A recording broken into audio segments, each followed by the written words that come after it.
Testing.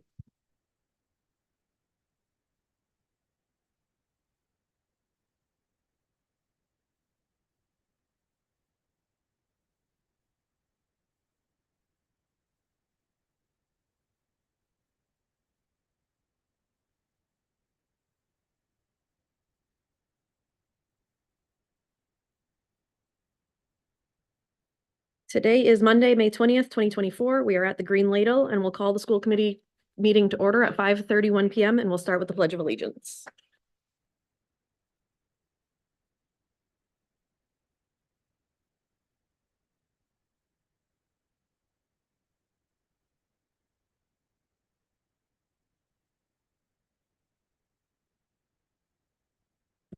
We'll start introductions with Councillor Harriman. Scott Harriman, City Council Representative to the School Committee. Donna Gallant, Ward 7. Megan Hurd, Ward 6. Ashley Medina, Ward 5. Craig Charpentier, Ward 4. Elizabeth Eames, Ward 3. Janet Borden, Ward 2 via Zoom tonight. Phoenix McLaughlin, Ward 1. Megan Parks at large. Jake Langley, Superintendent. Karen Paquette, Assistant Superintendent. Thank you. Agenda item number 3 is the consent agenda. Are there any items on the consent agenda that members would like set aside? Seeing none, the consent agenda is adopted. Agenda item number 4 is public input. Members of the public may address the school committee for up to 3 minutes on non-agenda items now and on agenda items later. Comments that pertain to staff, personnel matters, or student issues should be directed to the superintendent or the appropriate staff member of Lewiston Public Schools. Public comments shall be directed to the school committee and be brief, not repetitive, and related to the matter at hand. Before starting, please state your name, address, and affiliation to Lewiston Public Schools. Are there any members of the public that would like to speak? Yes, go ahead, please. Hi, my name is Lisa Jones. I live on Hogan Road. I'm a Ward 2 resident. My affiliation to Lewiston Public Schools is simply as a Lewiston resident at this point in my life. I'm here to talk about the budget vote we just had, and I just wanted to give my 2 cents on what I'm hoping to see cut. Sorry to interrupt. This is for non-agenda items. There'll be Okay. public comment during the agenda, during the discussion on budget, if that's what you're here for. Thank you. Are there any other members of the public that would like to speak on non-agenda items? All right, seeing none, we'll move on to agenda item number 5, which is to receive and potentially vote on a budget update and reduction discussion. I meant to add before that because one of our members is remote, we need to vote roll call tonight instead of just a show of hands. So I've shared some things that I wanted to walk through and talk about. I'll put it up on the screen so that folks can see it as well. If you give me just a second here.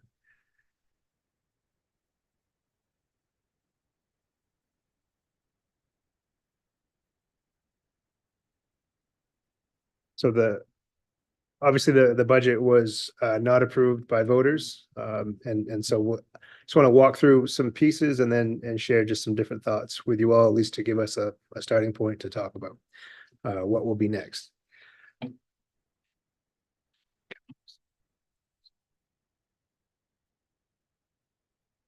So after months of budget work, as you know, the school committee unanimously approved their version of the fiscal year 25 budget back in April. The city council also unanimously approved the budget at a city meeting following the school committee vote. On May 14th, the budget was rejected by voters. And since the vote last week, we have heard from several people, and I'm sure there are more voices that would like to speak to matters, and we invite them to do so. Just some things that I'm hearing from people that have reached out to me or to our team through our office. Some were very upset with the news coverage that said the local increase was all because of the school budget.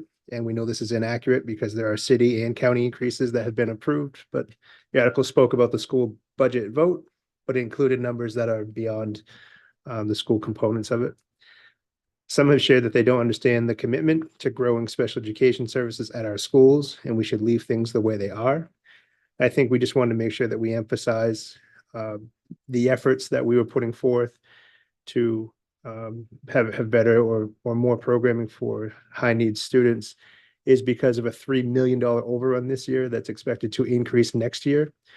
And that's directly connected to special purpose private school tuition and affiliated reimbursement charges called Main Care Seed, and also transportation and services if the provider can't provide that we're also responsible to provide.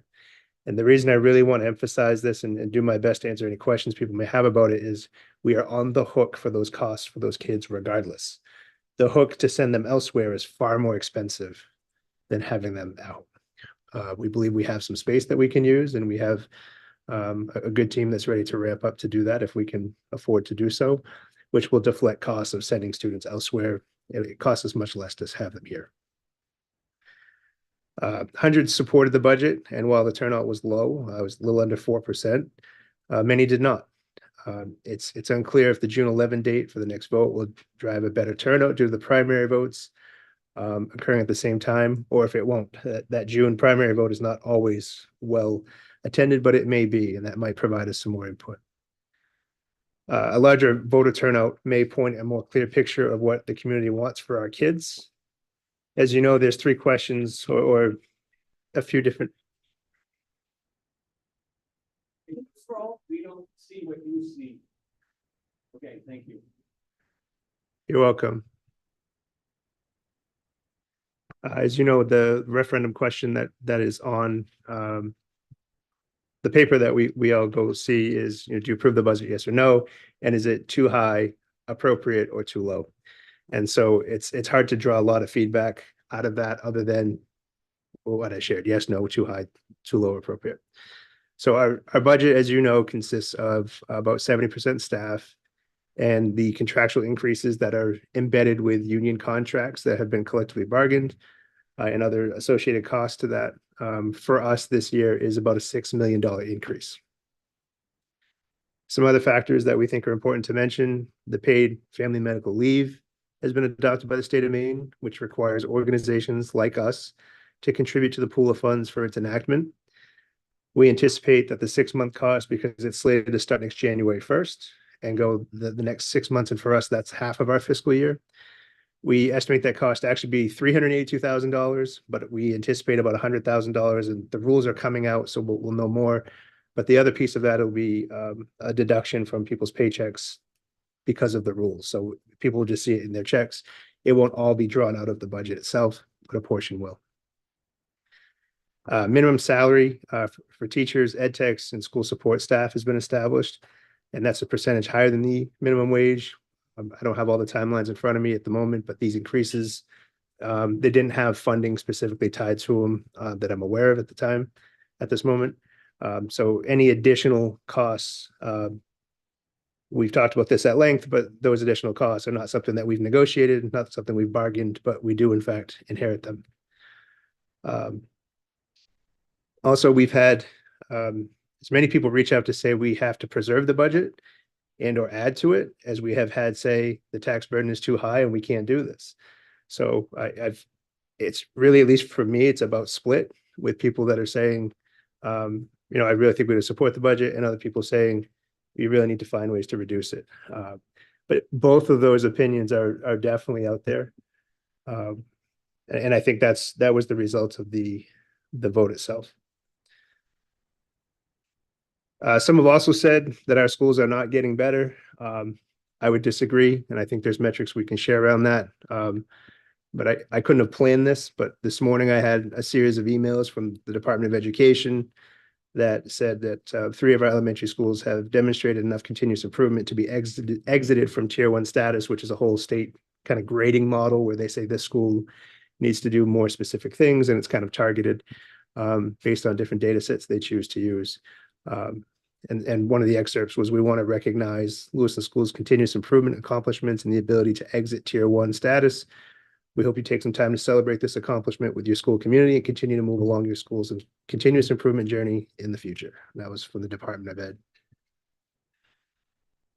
We've done some other things too. I just want to make sure we're noting that the Next Step and Lewiston Academy and really other pathways for students that we've built out. They continue to grow the graduation rate with students who might otherwise choose a different path altogether. And I still think that if we send students into the world without their diploma after as many supports as we could provide, then we've at some level failed them, and they are at a serious disadvantage for the rest of their lives. I also think that makes people more attracted to a lifestyle that is not what we want for our community. I think it's very difficult to find a level of income and success if you don't have your high school diploma. So we need to do everything we can to get kids there. I also want to note that our 5-year graduation data is comparable to statewide rates, and that's important to us because we have a lot of language learners that come in, and because of the courses they take to become more proficient with English, they're not credit bearing because of the level of complexity that they are. So students often lose some time in high school acquiring English, and then within that 5-year window, we're right on par with the state with how many kids actually achieve their diploma. Many of our students go to top tier collegiate schools with academic and athletic scholarships. And at the end of that sentence, I put, and are successful there. Our data around the number of students that stay in school once they go off is, I think, competitive, if not better than others. But we also talk to students when they come back to visit at a game or at an event, and they talk about their experience in high school and here in Lewiston. And I think it's something we should be very proud of. Not always a budget factor, but I'll say it everywhere I can. Multiple state championships this year, so go blue. A lot of work goes into those programs and students and our facilities that maintain the level of competitiveness that we put on the field and courts and other spaces. Multiple students have won state level trades, medical, and business competitions and are headed to nationals. 15 students have earned their seal of biliteracy for state and transcript recognitions. These are students that have qualified through a rigorous test process of their own choosing. It is kind of governed, if you will, by the state. But the level of fluency you need in multiple languages is really next level. These are folks that could go into workplaces and work in those 2 languages, and some more than 2 tomorrow. So the students who have earned this credential, it's quite impressive. That's 15 students this year alone. Over 100 students tested out of the infamous access test we talk a lot about. In a 1-year swing, that is the most we've ever had. And so that's trending upward, and more students are establishing that proficiency at a faster rate. Mock trial team has won the state level, I think 3 years in a row, or 3 out of 4, and also competed competitively at nationals. That's something we are all very proud of. The various pathways that we have in place that are trying to curb some behaviors and keeping kids in school are having an effect, as we've seen, which is hard for community to understand, but the school committee has executive sessions that are confidential because they're student matters. But we've seen students come back to this space and demonstrate how they've grown because of supports that you all have put in place and gone back to school. And over the last couple of years, I think about 20 students have re-entered school after being expelled. And of all of those, I believe 1 had another mishap. The rest are on track and doing well.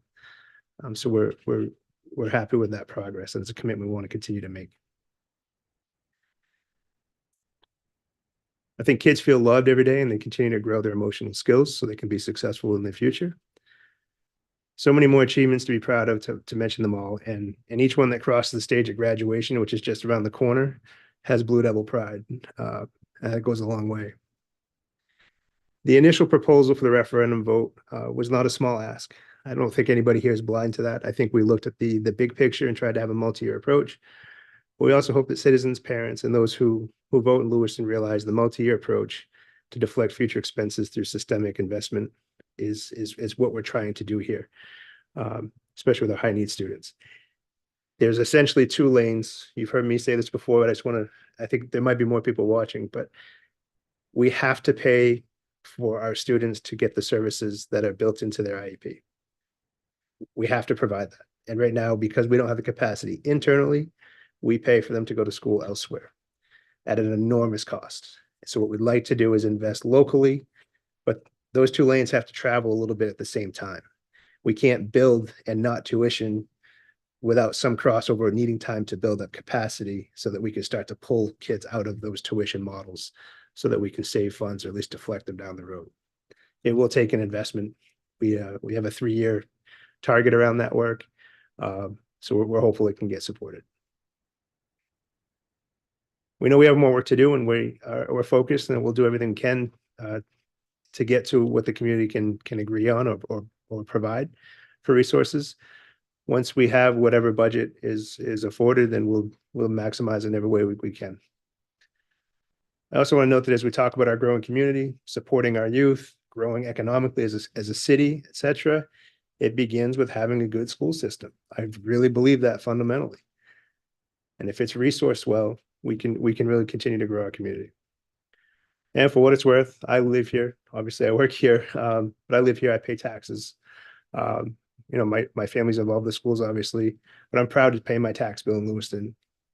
I'm proud that my contribution for my property taxes goes to what I think are good causes.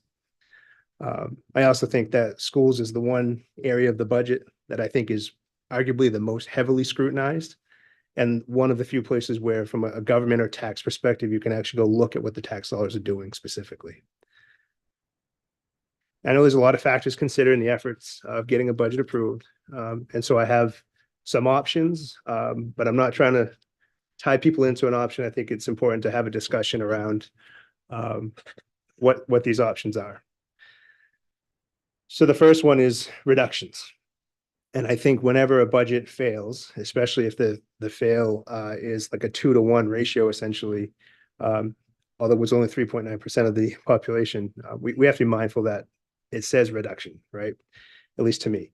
And so we have a list of things here that we don't have all the details on, because we want to just at least start the conversation. But if we say, all right, the school committee wants to reduce by this much in this particular area, I'll do my very best to go figure that out and get the details in front of you. But for instance, this very first one, reduce technology funding, $200,000. It could leave students' devices in disrepair and impact staffing directly. If I was to take this back with me tomorrow because the school committee decided, yeah, we're going to do that, my first conversation will be with the director of technology and learning, and find out what his thoughts are on that. But not an easy conversation. Reduce student resource staffing. And this is specifically tying in the connection to the work that Jamie and Joel are doing with the store next door. Hundreds of students access that space, including their families, and get resources and support to continue to access school that they would otherwise not have access to, which I would argue would mean that they don't come to school. And it's beyond that. It's not just clothing and resources and support. It's, hey, how do I get my license? It's how do I get an ID so I might be able to apply for an apartment?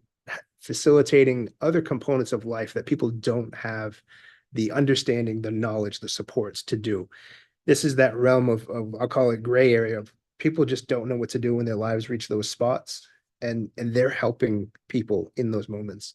So if we don't have that resource in place, the store next door is a nonprofit, has been great with providing resource and additional supports. Lewiston Public Schools has agreed to pay 2 staff for the work that they're doing to help facilitate all of that and continue that effort. Hundreds of students will lose access to resources that they're using to access school if we don't have that in place. Remove the additional SRO. We currently have 3 in our budget. This would have added a 4th. It's hard to think about how to read staff we're going to cut when we're not looking to reduce something that was an add for a resource like the SRO. But our elementary level has 1 available SRO that works in the elementary schools. And I'm not saying others wouldn't help if there's a situation, but having 1 in 5 locations is really, really challenging. We'd love to have coverage for when an SRO needs a day off to go to a doctor's appointment, things like that. So right now, when someone's out, we just don't have coverage. Again, we have folks we can call, but I do think, especially after we look at last fall's events, there's a sense of safety that extends throughout the day in the work that they do. Again, my perspective, that SRO is a needed addition. Reduce the resources to grow specialized programming. This is that special ed area. This is that, here's how we attract people here to get those programs running to save $1, $2, upwards of $3 or $4 million a year. If we reduce the amount of staff available to do that, we will not be able to bring students back to us, and we will be obligated to pay the tuition because we don't have the structure set up yet and the resources and human resources to do that work. With the funding, we have more resource to do that work.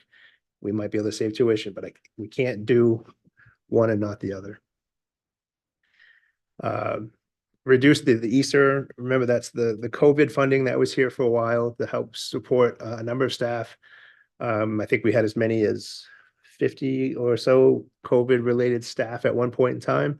We have reduced that down to about half a dozen, and these are folks that people have been very committed to, and by people I mean our principals and directors and school leadership teams have said, we really have to have this position.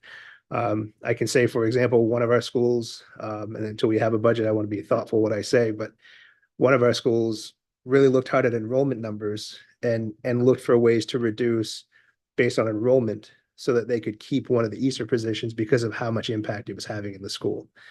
So if we have to go back on that, it'd be very challenging to be short on the teachers and the additional staff to help support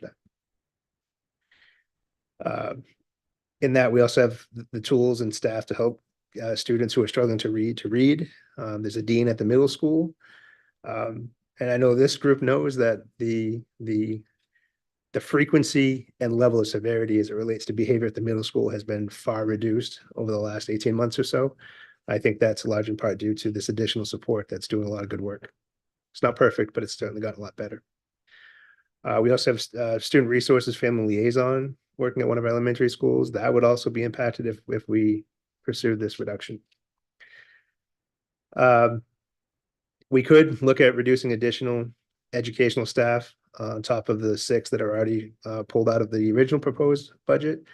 And that's by grade to grade enrollment, but this could be like the pre-K list gets longer and we can't provide pre-K because we don't have enough staff. Or a math classroom that has so many kids in it, it's harder to deliver the instruction than what the models recommend. We've already done enrollment related reductions. So this would be us going back to the drawing board and trying to find ways to further reduce. And we start having conversations about, is this a safe number? Or is this too few staff and other challenges? So it's one of those things. What does our community want to make sure we have? I put $25,000 in here for a central office reduction. We've already reduced a position out of our central office in this current budget. But we can look for other ways to try to save. Don't know what that will be, but if that's the charge, we'll go find it. $25,000 is a lot of supplies, and we still have to have the ability to run. So how we do that, I don't know. But again, we want a budget. All of those totaled up, and I left a dash there for the staff. I really do not want to reduce educational staff directly. We've already done so, and I'd like to not reduce any further there. Option 2 is to move forward with what was presented before, and I'm bringing this because I've had a number of people outside of the school committee and some not even parents of students who have stopped me in the grocery store to say, I think you should just put it back out there and maybe more people will provide feedback. At least you'll know what to work with. I had enough people say that to me that are not school affiliated that I thought it worth putting out there as an option. Option 3, I would not recommend this, but again, I get a lot of input, but there were many people who said the budget was too low and that they felt like the reductions that were made prior to the budget going out to the city, they felt those items should be put back. And so I wanted to honor their opinion and make it known I would not recommend that. I have option 4 as other. The school committee knows how dynamic this process is and how you've gone through a lot of information on every level of detail. But just to close out my read aloud, I guess, we're open to further discussion on all these items. There could be some other ideas that we've not shared. We're mindful that the time frame to get an approval from the school committee and the city council and to do that in a window of an early June election is feasible, but it's a very short amount of time for the work that we have to do. I would like to get as much done tonight as possible. A week from now, it's Memorial Day. And Tuesday, the city would like to know where we're at. If it's gonna make a June election, the city will need that information next Tuesday night. My recommendation is to be at or near the $1 million reduction at this point. This will be disruptive in some places, as noted above, but if we don't have a passing vote, we don't have a budget to work with, and that is the most disruptive thing. Having said that, I'll put it back to this chart here so that folks can see it and as we talk about it. But I think it's important to know that you can do pieces of this, at least in some places. You could say, well, technology is important at this point in our schools. What if we took some, but not all? The student resource staffs, and when we talk to the store next door, do we have an opportunity to work with the store next door as a nonprofit to see what else they might be able to contribute if we can if we can keep components whole so that between the two of us, we can keep the resource available. But then you get into things like the additional SRO. That's an all or nothing. The PD is not going to have a part-time person that can just work in our schools here and there. So want to open it up to discussion, and I'll grab some notes and we'll see where we go. Member Glant? Yes, thank you, Superintendent, for that report. Much appreciated. I just want to make sure that my understanding, reduce the resources to grow specialized programming. Is that what we're talking about? Bringing our kids that have special needs back to the school. Is that correct? Yes, so that doesn't take all of it out. I still think we have to maintain some, but that would reduce it by 300,000. I can give you my opinion right now. I absolutely believe we should keep that. I think that's a non-negotiable. We need to get our kids back to Lewiston. The exorbitant amount of money that we're paying for these agencies in Saco, Portland, taking them there, transportation, the cost that we're paying is exorbitant. And I don't see, I mean, it's only going to get worse. It's not going to decrease. It's going to increase. So I think the impact that we have for keeping the specialized programming, I think needs to be really kept in our budget. Thank you. Counselor Harriman? Thank you. So I would agree with Member Gallant on that item there. I think that that's money that is well spent, that's going to save us money over the next several budgets. I did have a question for Superintendent. Do you happen to know how much $1 million would be as a reduction in the mill rate? I think Bill can pull that up if we give him just a minute. Okay. I just wanted to check my math. I had come up with 44 cents. So I just wanted to double check that. And if that is accurate, then that ends up being about $110 a year on a home that's valued at $250,000.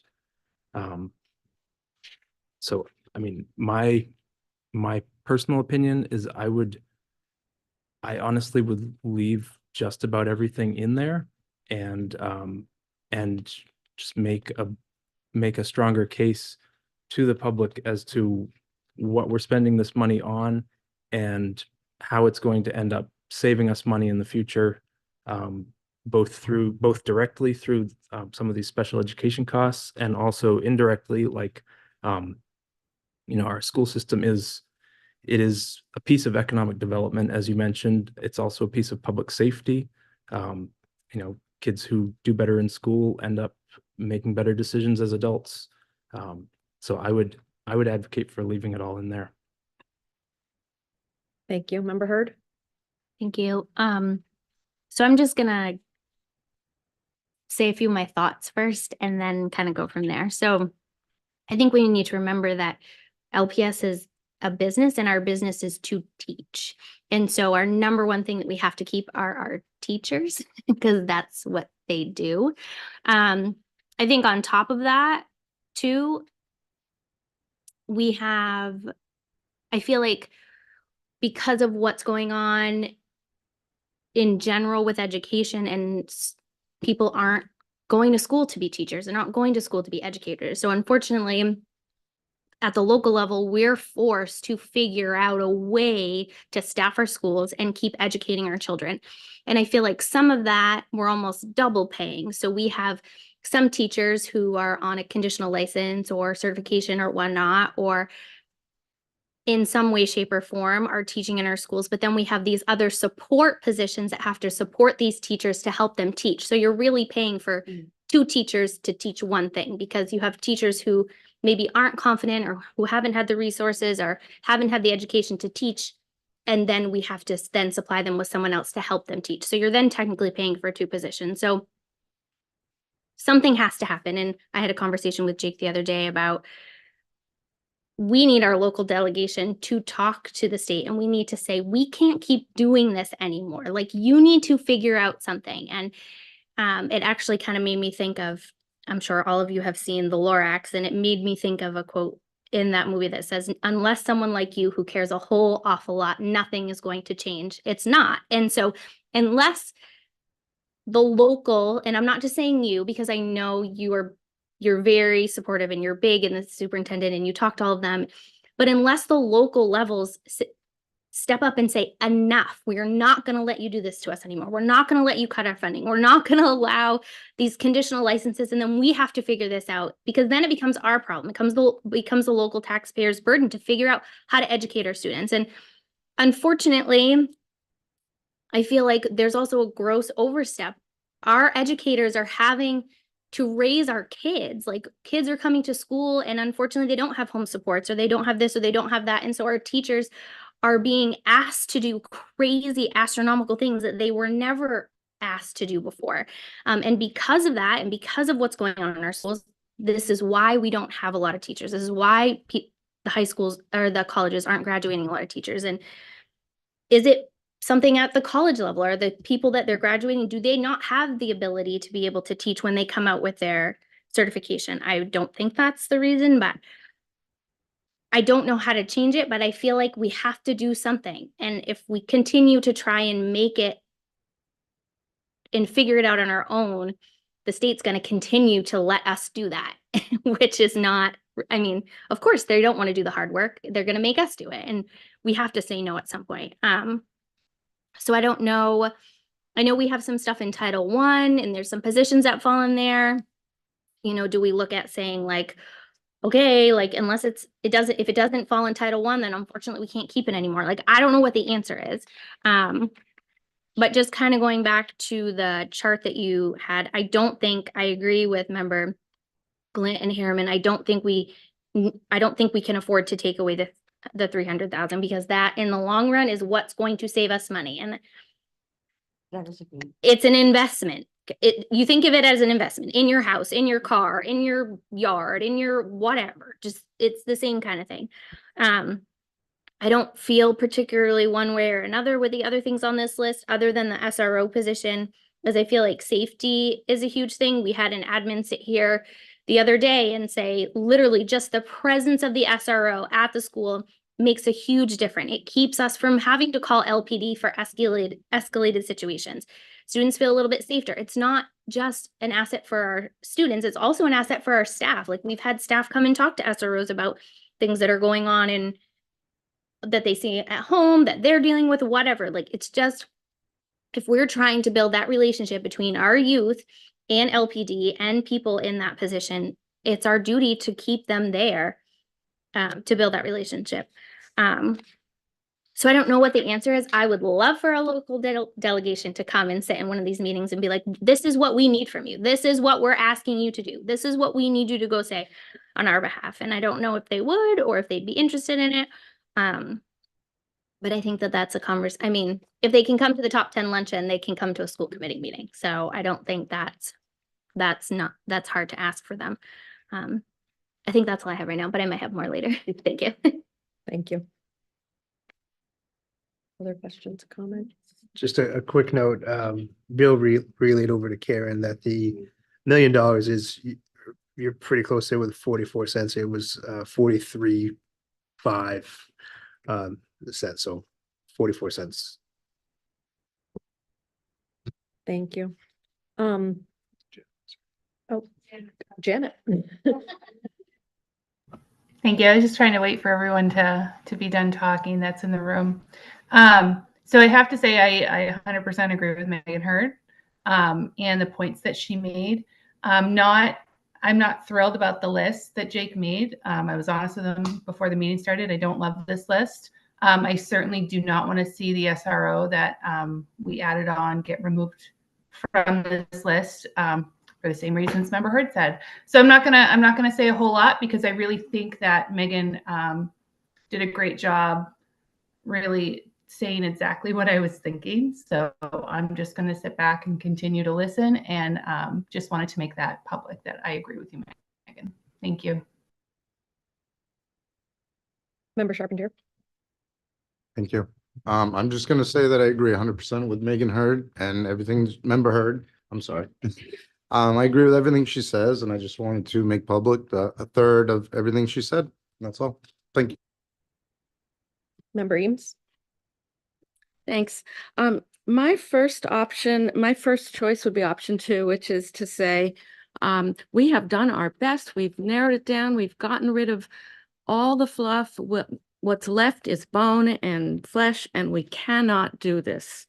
So that would be my hard answer. No, we stick with our guns. No, I don't like that metaphor. We stick to our side, stand firm, and say that this is all we can do.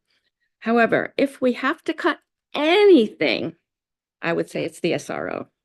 That's the only thing that I can see here that is expendable. Everything else seems absolutely necessary. Thank you. Thank you. Go ahead. I was waiting. You were gonna put your hand up. Thank you. I'm struggling with this one. I feel torn, honestly. I think it is it's a frustrating process. I think I'll say, first of all, it's hard to know what to make of a vote with 3.9% turnout.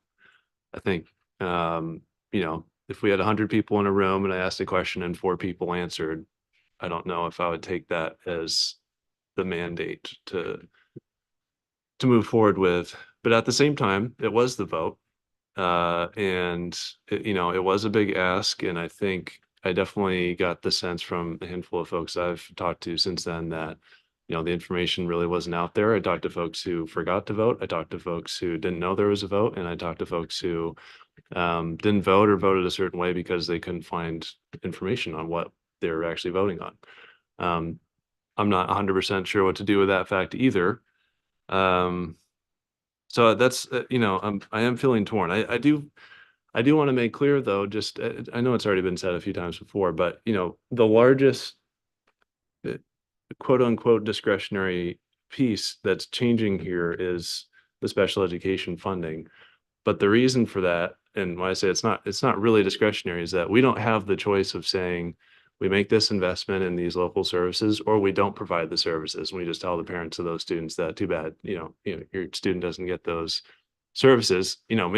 If we did have that choice, I might argue for making that investment anyways, but that's not the choice we have. The choice is, do we pay these special private schools more money to provide the services, or do we do it ourselves? So I just want to make that clear once again, that I know the superintendent and some of you have already shared, but I just feel like that is worth emphasizing multiple times.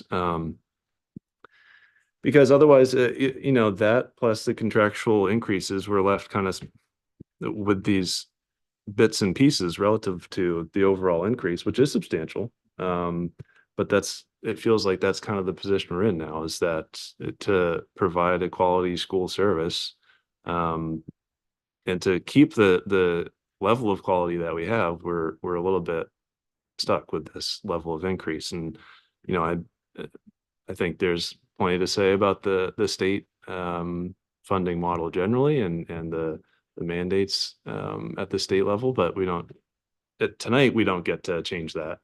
But I'm feeling stuck. At the same time, that sounds like, I'm pointing towards the second option of changing nothing, but that I have a hard time with that as well, honestly, because that feels, I'm not sure. It doesn't feel quite like the right answer, given that the vote, it was voted down already. So I don't know. I'm feeling torn, honestly, at this moment, but I'm curious to hear more. Member Medina? So I think that everybody did a really good job just articulating like where they're standing on this. And I also agree, this is really, really hard. I don't see, like, all of this is really important, especially the supports that our teachers need. I volunteered right after the 1025 events in a second grade classroom, I believe it was. And I just can't imagine how that teacher does it by herself all the time. And so all these supports are really needed to make sure kids are able to, pay attention and get the support that they need. I also don't, I'm 100% in support of keeping the store next door. I feel like if we lose that resource, we will lose a lot of students. Students will be dropping out.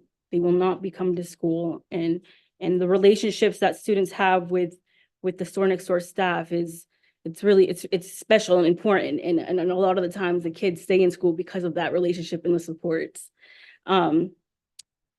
The investment of the $300,000 is later going to save us money. And I know it's hard right now for everybody financially. I mean, it's not easy. I'm a single mom. I get it. But again, I'm leaning for option number 2. But I also feel kind of like, okay, the community has also spoken. And I think that if I was to have to make a cut, and this is not because I don't support, an SRO, I do support an SRO. I do think that's important, but we do have SROs already, and we have a police department that's local. So if there was an emergency, they could make it here. And I know, and I've also heard a lot of people say like the store next door is a nonprofit. We shouldn't be paying for that. And I know that the plan is to eventually, have them go on their own, but it's just going to take a little bit of time. And I just don't think that we should be kicking more people while they're already down. I think this is a really important resource. So I just wanted to share that. Thank you. Member Eames? I just had 2 things to add. One is I absolutely agree about the unfunded mandates problem. That is a hell of a problem that we have with the legislature deciding for us things that make our life miserable. That's just impossible situation. On the other hand, just getting our own delegation to weigh in on that isn't going to be the answer, because there's a huge legislature there with many, many members. And the Board of Education, the Department of Education. But I do want to agree with everyone else, I think, in the room that that's a real problem that we're facing. The other thing I'd like to advocate for is just much more PR and media. I feel like the Sun Journal and Maine Monitor and other places just totally ignored us, like never mentioned us, never put any stories out there about it, what was happening or why. And I think that it's on us now. Like, we can't rely on them, so we're going to have to go out and do it ourselves in whatever way we can. And that's partly on you, Jake, but also on other people in the high end of the school department to really push the message, because I think it wasn't pushed quite enough. That's my okay. Thank Member Gallant? I also support the SRO position. I agree that given what happened last fall, the elementary kids remember that. I think there's a need for feeling safe within our schools. I think what happened last fall will be carried with these kids probably for the rest of their lives. And I think the SRO will help with a sense of safety for them. They see police as helpers, as safety people. And so that's one of the reasons why I feel the Lewiston Police Department is a wonderful organization, but I don't think they can get here in time enough. I think we need to have, in this day and time, we need to have a presence here that can help immediately. So that's my take on the SRO.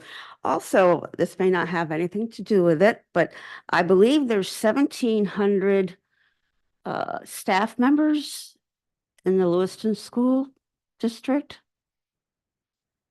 It's more like 1,400. 1,400. There's also a chunk of that they're employed by us, but they're substitutes. They might work. a day Right. here, a day there. And I guess my question is, ma'am, I don't know how many of those are actually Lewiston residents.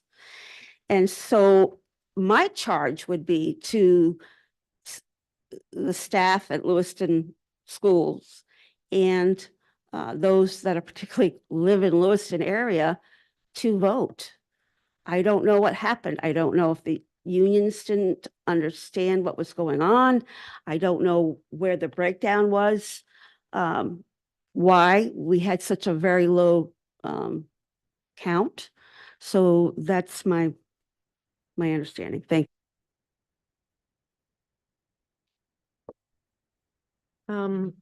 I have a few thoughts jotted down.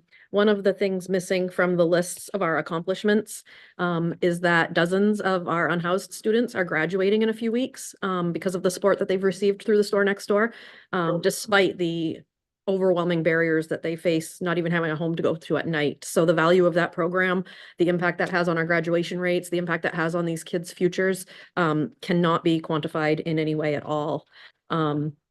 With that said, I obviously would not support any reductions to the student resource staffing as it's listed on here. I do not support cutting the dean at the middle school or the student resource family liaison positions. These are all positions that directly impact our students and our staff. And that's our number one priority. So the things that do not have a direct impact are the things that are more expendable. And I just think teaching our students and teaching our most vulnerable students is our top priority. The people that I've spoken to since the vote, I feel like we just need to better educate the public. I've seen, heard, read a lot of comments that indicate that some people voted against it because they thought the entire increase was based on the school budget versus the piece that's the city and the piece that is the school. A lot of people seem to not understand the details of the special ed, trying to move things back home. And I know that we've explained it multiple times, but I just don't think that's reached the amount of voters that we need to get that out to. And the contractual pieces, 70% of our increase is contractual. We can't do anything about that. It is what it is, and we can't cut it even if we want to. And I think that just educating the public better, I think calling on Jay and the LEA to promote with our staff that do live in Lewiston. If they are registered voters, please vote. If you're not, please register and vote. As far as the SRO, we have 3 currently, and that has been meeting our needs. We had a administrator in a recent discipline hearing tell us that when the SRO isn't available, they can call Lewiston PD, and Lewiston PD does respond very quickly. So I think that we technically have more than 3 when there's a need.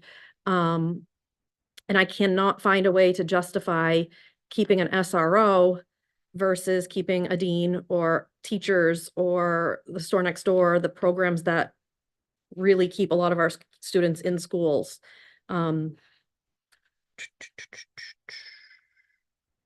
Oh, and my other point was, I think it was the 16-17 school budget. The voters voted it down, and we had a discussion very similar to this. And ultimately, we went ahead basically with what option 2 is on here: do nothing, better educate the public. And then with the voter turnout, it ended up we had a lot more people come out to vote at the second vote, and the budget did pass on the second go around. And so I think that I would be leaning towards option 2, just based on historical data and the need to better educate the public. Thank you. Member Gallant? I agree with option 2. I think maybe the public will understand better. Maybe some write-ups, maybe some PR, maybe something will get out there to to let people know exactly what we've done and how far the cuts have gone. I agree with it, with that. And so I would support option 2. Member Eames? I was just curious, I mean, the technology funding is another place that's not exactly kicking students when they're down. That's a whole different kind of cut. So, but I'd like to hear from how you came up with that number. What do you think the impact would really be, and that kind of thing? So the initial place I got that number was tied back to a replacement of devices number.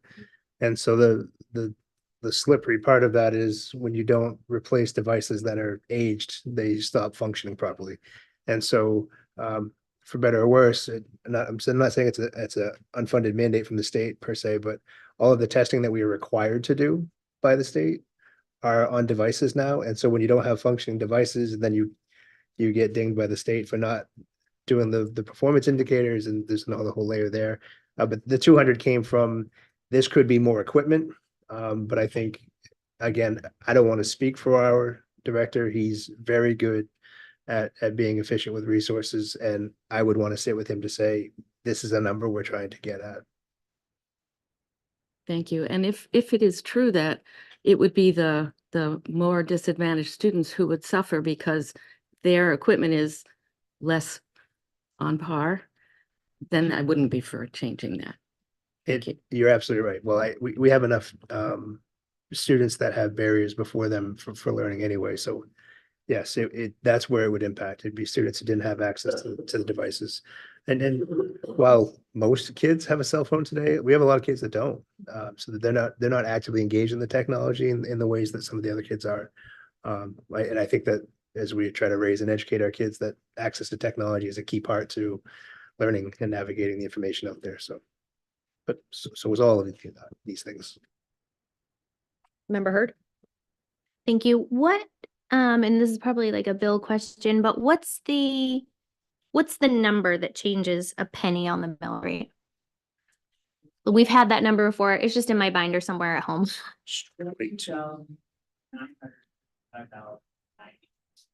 Okay. 22,955. So I'm just looking at the list, and again, I'm not happy with any of these options, but just looking at the list, the SRO is the second least option. And I'm not saying, again, that I am for any of these cuts per se, but for 3 pennies on the mill rate, you want to get rid of an SRO who could potentially save lives, like actual bodies in a building.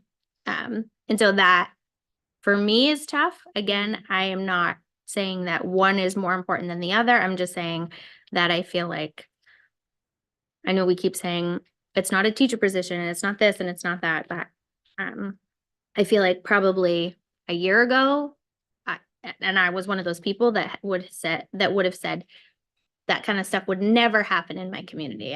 I don't even have to worry about that. I let my kids go play out until the street lights come on, and then they come home and I have no worries. And we know that can change very quickly. And so we're talking about 3 pennies. I just can't. And again, I'm not saying one way or another. I'm just saying I'm not super happy with this list, and I'm not leaning one way or another. And I know that your team, you and Karen and Bill and Sue are the front lines, and you guys know what's going on in the day-to-day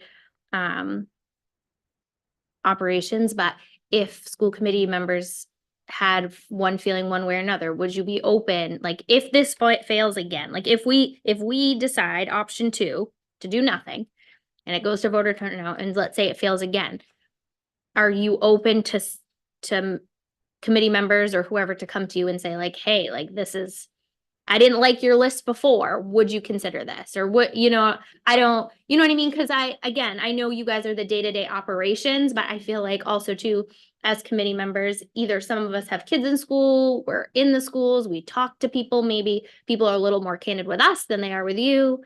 I like to stand back and listen and be like super incognito and listen in on conversations just to, get kind of like an unbiased opinion. So I just didn't know if you would be open, like if this fails again, or if we can't decide. I don't know where we go after this, I guess. I think everything is open for a conversation now. I would just want to give us a starting point, because if we sat here in a $109 million budget and said, what do you want to do? We'd have been here a long time. I just wanted to at least start somewhere, and I tried to anchor it in the philosophical thinking that I think this committee has shared throughout the budget process. And I know there were some items that people had differing opinions on, but I also think there's things I'd like to avoid doing, like teachers in classrooms and shifting class size numbers and things like that. So these were some of the items I felt like if we need to bring a reduction, I'd prefer some of this. But I think there's some things in here that we can talk about and have known, because people are watching, and maybe there would be a better turnout. I don't know. The hard thing is to try to put something before you, and I don't know if there is a list that people would have been happy with, right? There is no, like, how do you reduce by millions of dollars in a way in which you're trying to support children? It's really hard to do. So I don't envy the position that the school committee is in either, having to make some kind of decision. I just wanted to give you something to work off of. So there's if you have other items, they can certainly be put on the table. I just wanted, sorry, you want to go ahead? I just wanted to clarify, I don't think anyone is advocating for cutting the SRO. I know I'm not advocating for cutting the SRO. I'm advocating for cutting nothing. But if we're going to get into the conversation of making cuts, it's much easier to justify positions that are directly keeping our kids in school and teaching our kids and keeping them from getting into fights at the middle school than it is to justify an additional SRO when we have an entire police force that's 2 minutes away. That was the point I was making, but I'm advocating to not cut any of it. Member McLaughlin? Yeah, actually, just a process question first is, when does the public comment period come in with this Once we're done discussion? discussing. Do we have like a motion on the table at that point, or? No, I mean, if someone Just wants when to make a we're motion, they can, but procedurally, when we're done, when no one has any more comments on the committee, we'll Okay. open it up to the public, and then it'll come back to the committee, and then, but a motion can be made at either point. Okay. We can discuss it.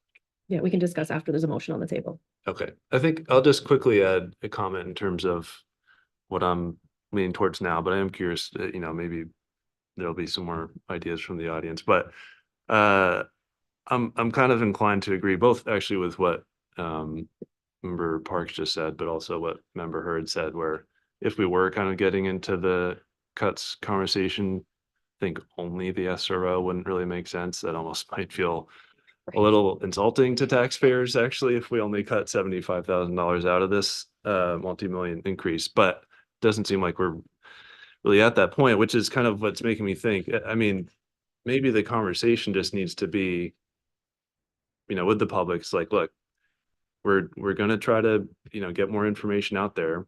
And if it fails again, which it could, this is what we're going to cut, plus more. There's a blank line here for more educational staff, and just be more clear about what the choice is, as opposed to,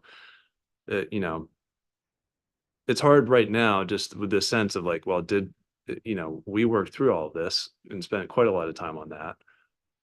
Most people, I don't think people didn't really attend those meetings or watch those meetings, which makes a lot of sense. I mean, it's a lot of time, and not a lot of publicity around it. So is there something more that we can do now to at least make sure that the conversation is like everybody is on the same page in terms of what is being asked, and what the choices are, for the school system.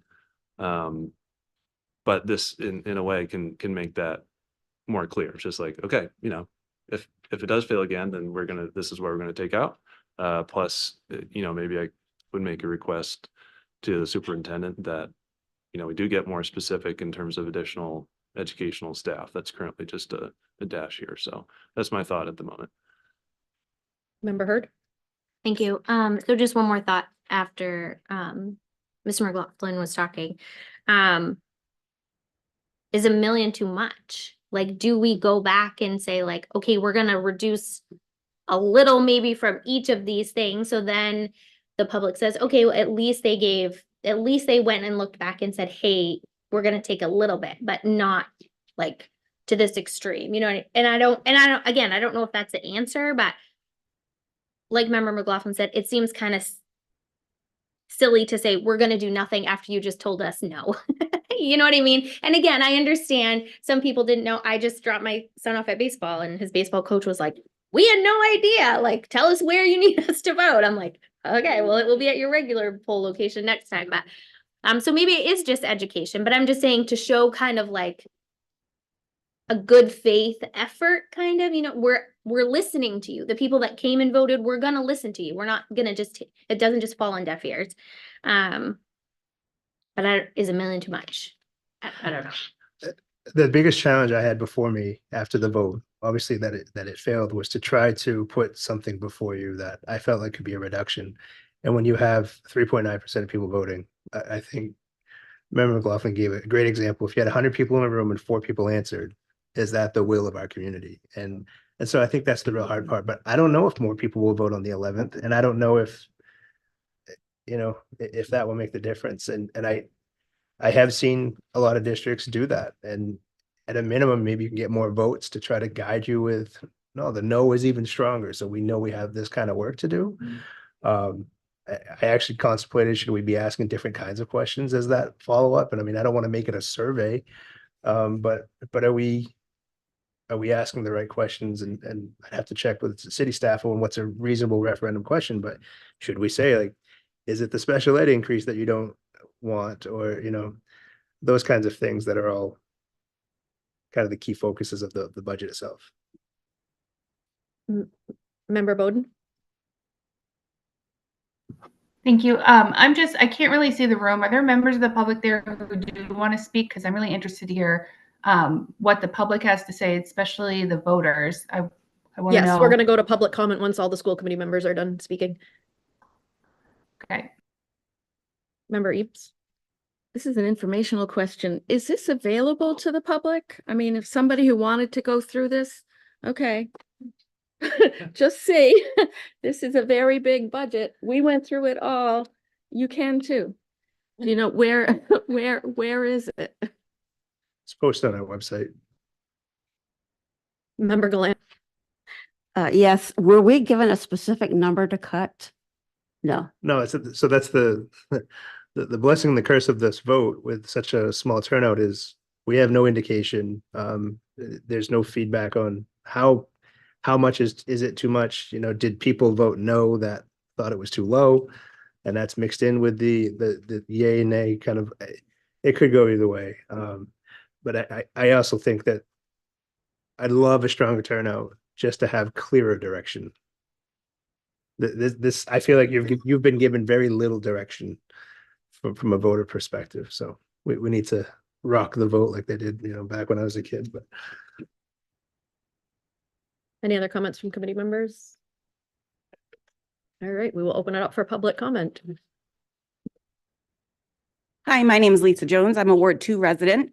I am pretty appalled to hear elected members saying that they want to discount what people went out and voted on last week because not enough people voted. The people that went out and voted bothered to vote. Their vote matters. I'm glad I got to hear Jake's presentation before I talked because he gave me more information than I had, but he also caused more confusion because a lot of what he had up on the screen is in vague categories. I went online and referenced what Member Ames just pulled out, and I went to the supporting document to ask what Article 5 is, and I still was unable to get any sort of answer from the community or Jake. Jake and I went back and forth in the emails a little bit. What is Article 5? Because here it looks like guidance counseling, but here suddenly we're talking about store next door. So first off, I used to be a public school special educator. Special ed is my passion, and I love what you're doing with trying to get the kids back in the community where they belong. They shouldn't be wasting hours a day in vehicles. We shouldn't be wasting millions and millions of dollars on transporting them to other communities. Like Jake said, there are kids. How does it feel to them when they go to other communities? Next up, what I think we should cut, as a former educator, any positions that are adults that don't work with children, literacy coaches, coaching this, coaching that. You have professional educators in your schools. They don't need more adults who don't work with kids telling them how to do their jobs. The other thing is the store next door. I don't understand why we have guidance counselors and social workers and Caden's Kitchen doing things in the schools, but Caden's doesn't get paid. But the store next door is paid through the school department. This is what I was trying to figure out, looking at all the budget documents online, couldn't get any sort of answers. Very, very vague. Even listening to your discussions tonight, our schools are apparently focusing on social work. Last thing, the Lewiston delegation. I met with all of them a few weeks ago at the Lewiston Public Library. I'm sure they'd be willing to meet with you all too. They were willing to listen to my questions and literally said, what do you want from us? So maybe they'll do the same thing for you. One of those people is very responsible. She takes very much pride in passing the bill that's resulting in us, what was it, $272,000 for paid family medical leave act. That's a Lewiston rep who did that. So let them know that their behavior is affecting their community directly and they need to, I don't know, speak up for us in Augusta. Thank you. Thank you. Any other members of the public like to speak on the budget?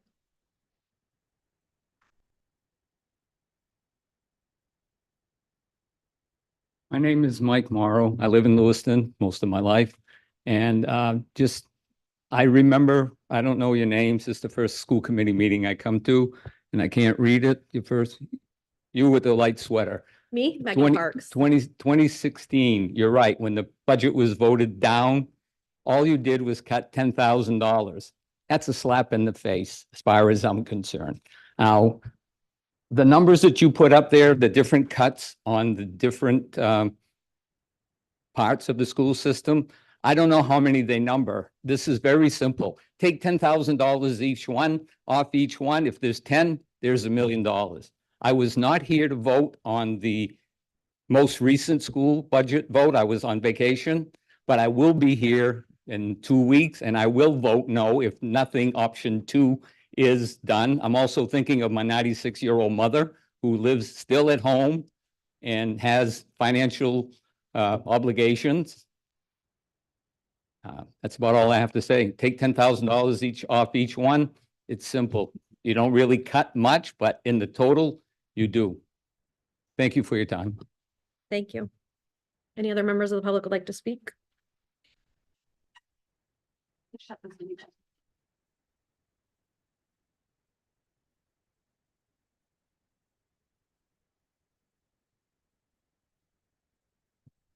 Ron Potvin, 291 Pond Road, former school committee member a few years back, former finance chair, familiar with all the operations.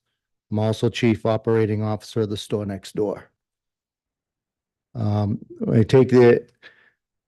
also a former advocate for taxpayers, very loud advocate, but that was in a different city. And when I moved to Lewiston, I saw that needs were different. And the same rules didn't really apply. And I think one thing that I learned from other communities was when you have a rejected vote, it's real. And there are people ready to come out even more in force. I think option 2 is dangerous in that there was an attempt in other communities to do that, and they got 3 times the amount of rejection. It's like the gentleman said, there's a little bit of a slap in the face there. Whoever came out to vote is saying no. The thing I've been hearing is you have an operation of a school department, but then this budget added things. And what they're disturbed about is they're saying no to the additions, not to the operation of the school department. That the amount of additions was too much. Yeah, in conjunction with everything else the city and the county is involved in. So the first thing I would recommend is additions got to go. So I don't know out of that list, well, how much was added in there. The one exception I do hear is the public's beginning to understand the equation with the special ed about the outplacement of the students. Beginning to understand that. And I think what more and more, if it can be articulated, that the longer you wait, the more financial impact this is going to cost the city in the future.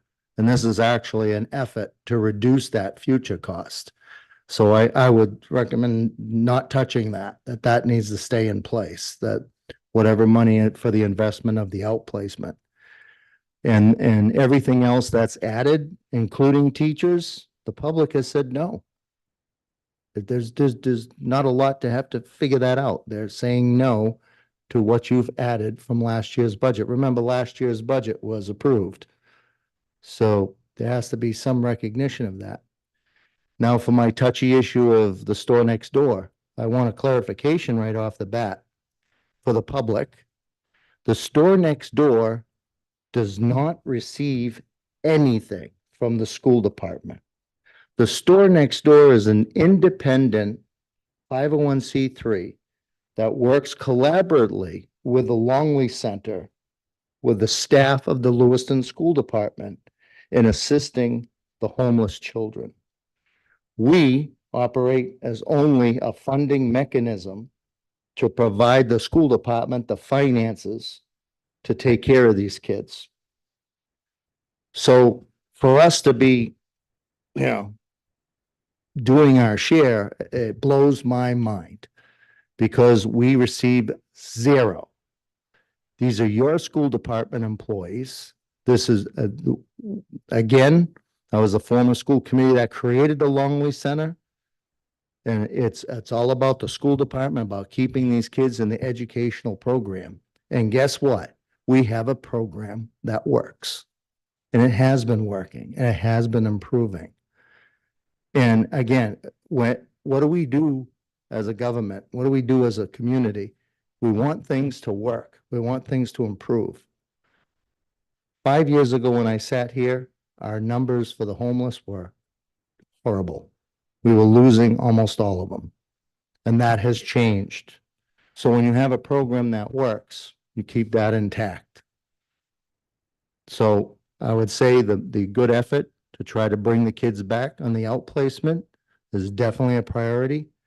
I think your programs that work need to stay intact. I'll say this much. I get a board that I get a report to. If the school department wants to work something out with the store next door, we're in better position than we were last year when we were asked about this. We're still not able to take over a whole program, but we want to have that conversation. I would entertain only because I'm tired of the discussion. I'm tired of this always being brought up when this is a program that has worked and you have workers who have tirelessly impacted these kids' lives in a positive way. So it's like, if this will bring something to a head and we can just focus on being productive like we have been in a different way, let's do it. So, I mean, that's my suggestions there, but don't ignore the taxpayers. And, I think if there's a way of stretching things out a little bit more, taking an extra year to make something happen and help save some money. I think the figure is right around the ballpark. I think that's a reasonable number that, it impacts the tax rate. It's something the city council can work for. I'm sure the city council has their own ideas on what, the budget should be. So we'll see. Thank you. Thank you. Any other members of the public like to speak? Seeing none, we'll come back to the school committee. Member Medina? I just wanted to thank, for those of you that came up and, gave public comment and shared your perspective with us. I wanted to make it clear that I know I said that I was conflicted with, option 2 and all these things. I want you to know it's not because I don't respect the voters that came out. As a matter of fact, thank you so much for those of you that did. It was more of because of what I'm hearing in the community of people like, I didn't know about this, or I didn't know about that. So it was more of like a hope that maybe more people will come out. But I just wanted to make it clear, like, I'm listening, and that's why I said I was conflicted, but I don't want people to think that I don't like respect their vote. So just wanted to make that clear. Member Bowden? Thank you. So I also just want to thank the members of the public that came out to speak. And I think it's pretty clear from listening to them. And I know there's only a few of them, but I don't think that we should vote for option 2 and just ignore the voters that did come out and vote. I really think that we need to make some cuts. I don't know if $1 million is that number. I don't like the list that we have in front of us. So I really don't know the answer, but I know that for sure, we can't ignore the voters. And they just made that really clear. Like, we just can't do that. Member Eames? The idea from Mike Morrow of just taking 10,000 off everything, he said it wrong though. I mean, you said 10 times and it would actually have to be 100 times, but if there are 100 places we can take 1,000, that wouldn't impact vast amounts of planning or institutional structures. It would pinch a little here everywhere. Is that even a possibility? How does it work?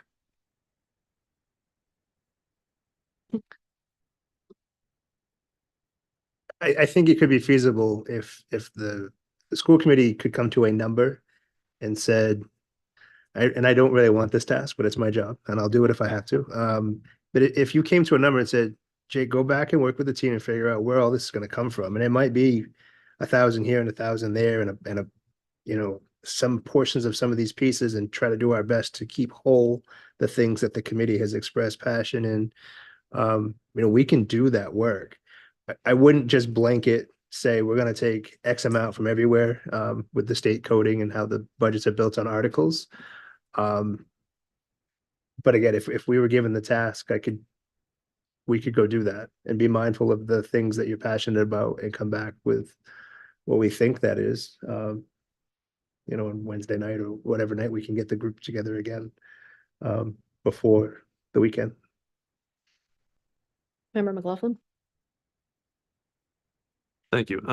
Just to that point, I mean, with the vast majority of the school budget expenses being staff, almost all of whom have contracts, that's a fixed cost. I mean, you can't just cut $1,000 from one person's salary and so on. So that does make that a lot more complicated. So I just don't, you know, I don't want you to undersell how difficult that might be, or oversell how likely that would be to come up with something better than what we already have, what you've already presented as well.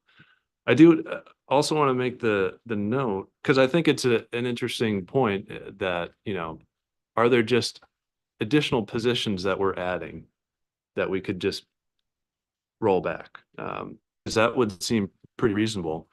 Looking at this list, other than I believe on this list, and please tell me if I'm wrong, the only new unfilled positions that are being added here are the additional special education programming and the SRO. Everything else is either currently funded or there are positions that were funded through the COVID related ESSER fund. So that it's in some of those, you know, that's $300,000 from the, you know, the dean, the interventionist, things like that. So it's not, it is bringing that funding into the local budget, but it's not really new programming or new staff or something like that. It's saying like, we tried these things, they seem to be working quite well. And, you know, we're just trying to continue that service, not like, well, you know, seems like it'd be great to have a few more teachers here or there or something like that.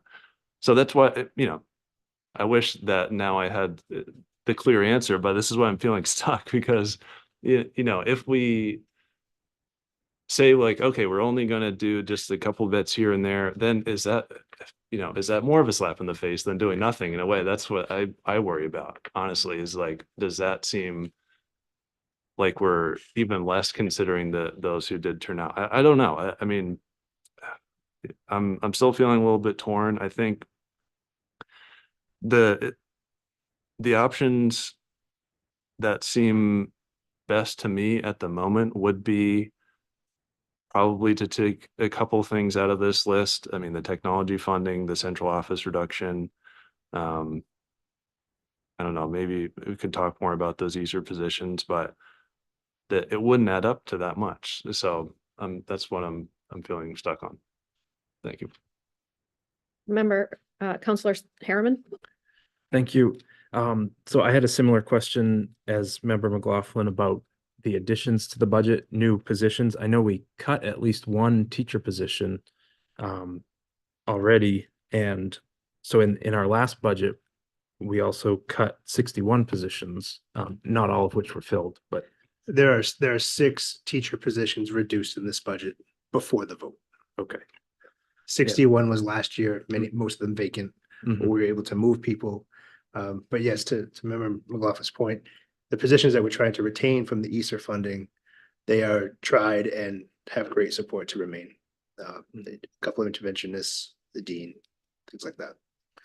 Yeah, so I'm just not, I'm not seeing a whole lot that really can be cut. And I would agree with the point of, if we just cut a tiny bit, it seems like more of a slap in the face than not cutting anything and explaining the rationale behind it. I also had a couple other unrelated issues or unrelated items. I've heard some heartburn about the tax rate and the revaluation as well. And I don't know if everybody understands that, you know, we're looking at a tax rate of over $30 right now. When the revaluation happens and many people's home values go up, you're not going to be taxed at that same rate. The value goes up and the rate goes down. The city takes in the same amount of taxes citywide as they did before. Now some people's liability will shift. It tends to go from businesses to homeowners, unfortunately. But you know, if your value is at 85,000 right now, like mine is, and it's probably going to triple, you're not going to be paying that 30-something dollar tax rate with that new valuation. And then the last thing was, if we do put this back out to referendum and it fails again, I believe there is a contingency process. So we're not starting the fiscal year with no budget at all, but it's still, you know, it's still pretty disruptive to not have a solid budget that's finalized. So that's all I had for now. Thanks. Member Hurd, and then Member Bowden. Thank you. So I agree with the public comment. I don't think we can do nothing, because like I said, it's kind of redundant to come back here and talk about something when they've already said no. Like, we have to do something. And I agree what other members have said about a small amount. The ESSER positions, I feel like, I know they're super important and admin has advocated for them, but I feel like it's one of those things where, and this probably isn't a good comparison, but you get something. So let's just say, like, I had someone come clean my house and I had a professional chef and it was great and I loved it and it made my life so much easier. But I knew after 2 years that I was going to get that funding was going to be done and I wouldn't be able to have those anymore. So I look at it kind of like we were given the opportunity with these ESSER funds to provide something that we wouldn't normally be able to provide. And yes, we found that it was super beneficial in our schools and to our students, but we always knew that there was going to be a sunset at some point. You know what I mean? It was one of those things where we kind of knew that it wasn't going to be something that we would be able to keep forever. You know, our fairy godmother came in and said, here you go, have this, but it's not forever. And so I don't want to take it away, but if the public is speaking and says, like, we have to, then I think it's fiscally responsible for us to say, you know, we did what we could while we had it, and we always knew it was going to, you know, end at some point. I'm also wondering if there's other like resources, like local resources that we can use. I know a lot of people came out after the events in October and provided us with a lot of things that we probably could have used. I didn't know if these companies are still willing to provide some of those services. Those are some services that we could use. And also, I know we've had come up, and I don't know if the general public has seen the meetings, but we've had quite a few meetings where we've gotten different funding for positions and new positions. And I would also like an update of where we're at with open positions. Like, is it realistic for us to say, like, we're going to fill this position, or are we kind of, our heads are in the cloud and we would really love to fill this position, but the reality is we probably won't be able to fill this position? And is there a potential to, and I know it's scary to cut it because then when we need it, it's hard to bring it back in. But I mean, it sounds like this is the budget season where we unfortunately have to like make those tough decisions. Yeah, just a couple of things. Some of those ESSER positions, they're called that. They were in place before. They wanted to bring them in. but many principals reduced other positions to make that viable. So from a budget perspective, it was more budget neutral. So if we just go pull those, there'll be down teachers and the dean kind of thing. So I just want to be cautious with that, just to make sure people are aware that, yes, those things were in place, but the charge to principals was, if you want to keep that thing because it's highly effective for you and you can demonstrate that, which they did, I need to know what else you're cutting, because we can't just bring new things. And so people did do that. So we could, still do some of that work, but people reduced to try to maintain those positions in most of those instances. So then they're not technically ESER positions anymore then, right? I mean, like, Right. in my brain, to make that make sense, I would say, okay, it's not actually an ESER position anymore. It's just a position. Right, but it wasn't in the general fund last year, so it has kind of a new feel to it, but it was in place before through different funding. Administrators reduced other positions to try to maintain that support that they felt was more effective. Member Gallant? Okay. Sorry, Member Bowden. I forgot. Member Bowden and then Member Gallant. That's okay. I was gonna let her go. It's all good. No, so I just wanted to bring up a point that Member Hurd brought up earlier, which was, if we need to make cuts to this budget, we need to really focus on who is educating our kids, and like, what are the most important positions to make sure that our kids are getting the education that they need. And one of the public comment people, I don't remember which one, said something about the educational coaches that we have. And I bring this up every single year, and I'm shut down every year, but I'm still going to bring it up again. I understand that most of our coaches are part of the Title I funding, but if I'm not mistaken, we have some coaches that are in our regular funding. And I think that those are positions that we should possibly look at cutting out, so we can save things like the special education budget that we want to add in to further reduce later on. So I just wanted to bring that up for a discussion again. I know I'm going to get shut down because I do every year, but I'm still going to bring it up. I know there's a few in our budget that we could possibly cut. So I wanted to see if there was any chance we could have that looked into for the next list that you bring us.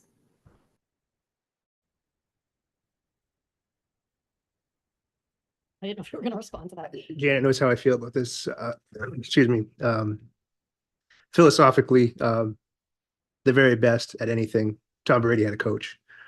The very best of people at things can benefit from having a support around the work they do. And unfortunately, I forget who said it now, the teaching profession nationwide has a small labor pool currently. There are a lot of efforts around apprenticeships and federal dollars to support getting more teachers back in that pipeline. And I think that will come, but it's going to take some time. But in the meantime, the folks that we do have who are going and grinding every day in classrooms, they're asking for help. They're asking for support with curriculum. They're asking for support with routines and strategies and transitions. And our coaches are able to provide those support so that the day goes better, not just for the adult, but also for the kids. And I think it's hard to I know it comes up every year. I kind of feel like Mr. Potvin does when he said that it feels tiring to hear it every year, but I know it will come up every year, and I can support it. It's grounded in best practices. I mentioned earlier the tier 1 schools that were identified prior that were now no longer identified because of the new criteria and the work that they've done. The first thing that the experts say when they come in to say, how will you use this funding, to support your kids and to make sure your school is doing better and improving, the first thing they recommend is instructional coaches. It is the first thing. It's that they make us read a document.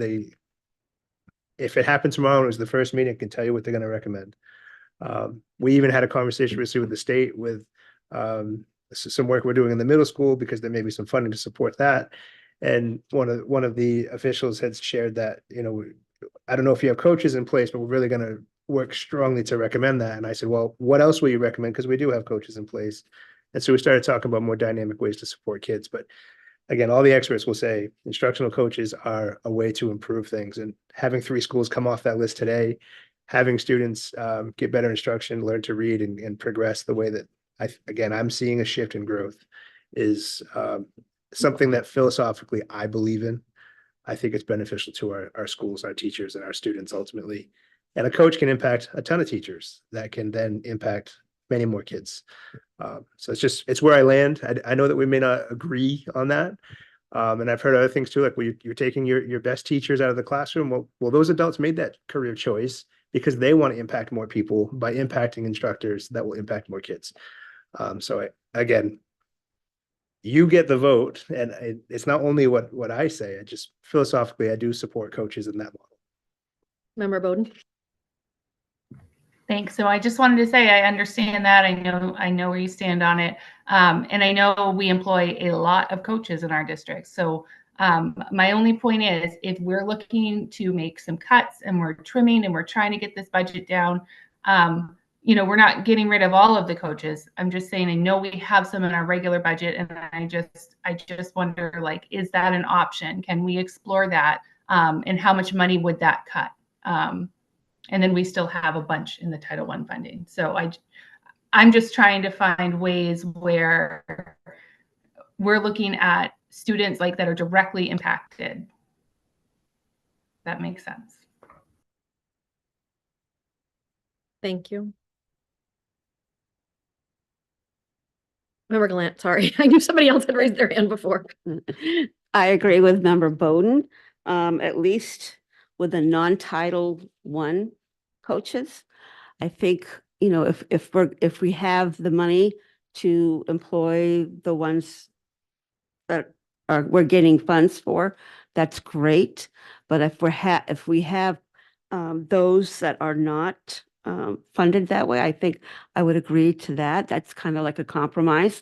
We wouldn't let go of all of them. It would be a certain portion. But as far as tonight, what I would agree to is the amount of 200,000 for reducing the technology funding. I also would consider the student resource staffing. Those are two positions, right? So if we could reduce it by 70,000 by one position, I think that would be fair. And then if the agency that does the work there can get another person, with their funding, with their grants, I think that's fair. I would agree to the reduction of 300,000 of the ESER. I know it's not longer considered ESER, but that's what it's under. And I would agree to the central reduction of 25,000.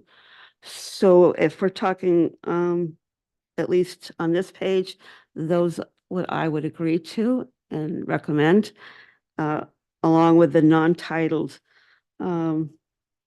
educational coaches. Thank you. Counselor Harriman? Thank you. I just wanted to point out there's been a lot of talk about positions that don't directly educate our students.